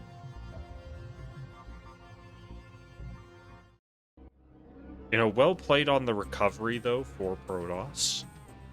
It was looking pretty terrible at the start with the whole there are no units, only cannons thing that was going on.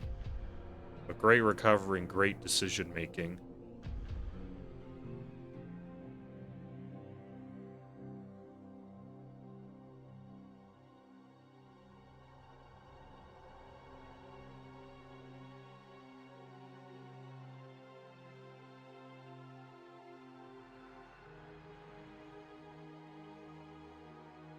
On to butter.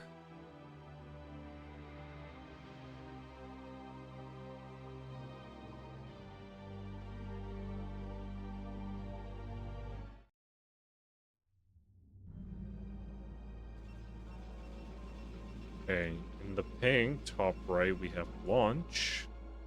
Bottom right in the yellow again, we have Hex. E.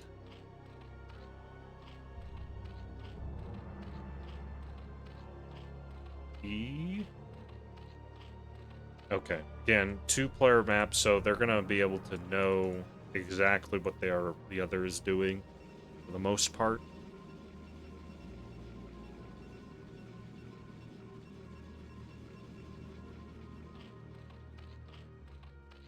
So we're probably gonna see an overpool or 9-pool from the Zerg again. From the Protoss, I expect Pylon Scout. Yep. So on this map, I don't think I'd Pylon Scout just because, like, I know where the guy is. So it's like, I don't really need to worry. Gonna get here to Pylon block. Looks like opting for the hatchery first. A 9 hatch. That's a little bold for a 2-player map.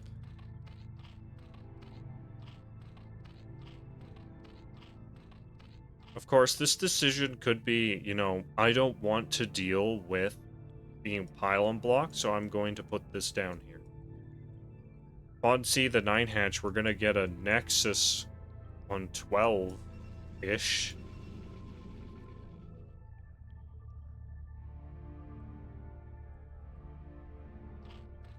There's the spawning pool.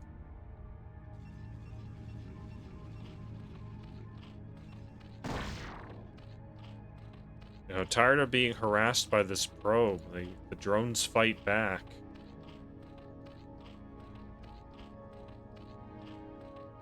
This guy, he's a harasser. I'll get you canceled in 2024 being a harasser. The probe's still living in 1998.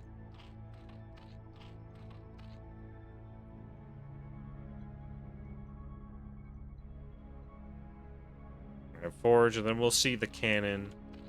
Be crazy not to make the cannon.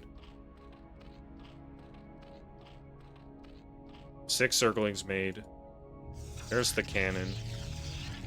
Might make a second. Does make a second. You know, in this position, I think I would make a second. A lot of the times, you know, I'd just be like, yeah, just be a Chad and just block with 1 cannon. This is... Oh, misplaced the gateway a little bit. This is one of those situations where I'd look at this and be like, yeah, I'm making 2 cannons. And, oh. It's a goddamn good thing you did, because this is a lot of Zerglings.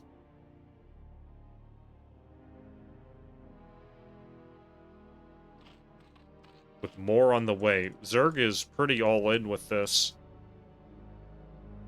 The 2 cannons are done here. We do need a block, otherwise these Zerglings are just going to run in and surround them. Oh, bit of indecision there. That actually might give the Protoss the opportunity they need to win this. And that's just about game here.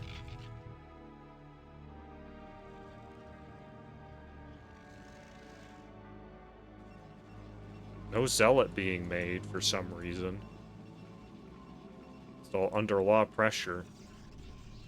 Yeah, that's one of those, like, split decisions that you gotta go. Like, if you're making that many Zerglings early, you have to go. You can't be indecisive about it.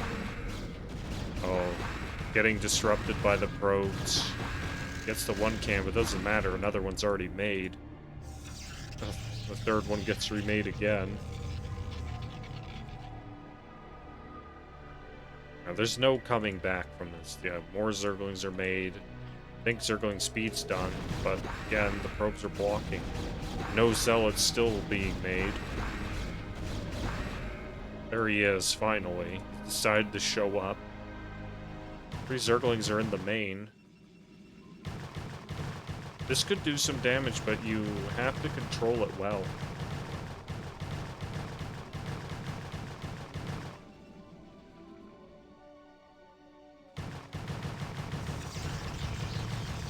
5A going down.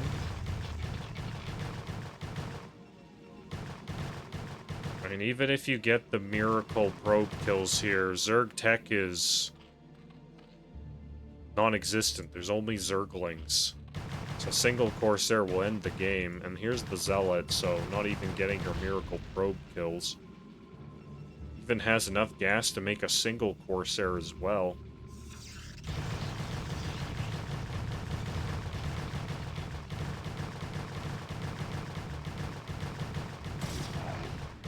I'm not controlling the Lings as he goes in, but, you know, there's already Zealots here. 3 cannons is a lot of firepower. Doesn't he get the pylon? GG's called. What a way to end it. Zergling all in.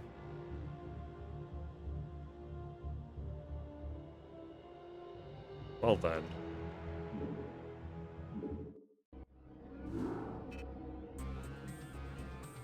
The games at the start definitely were of pretty high quality. It was a good hold. Good reaction the moment you saw the Zerglings, but a little on the Zerg being indecisive there.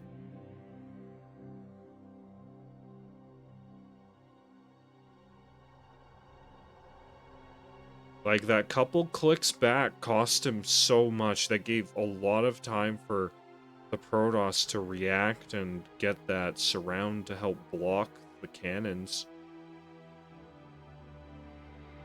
Yeah, overall, mostly great games again. The PvP was especially a step up from last week.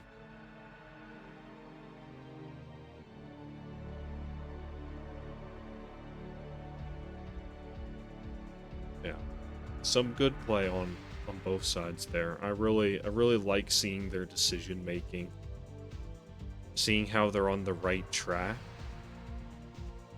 I was all right too. Well, thanks, I appreciate that.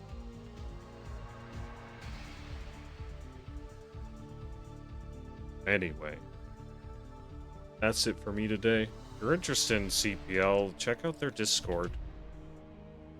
And I'll do the thing.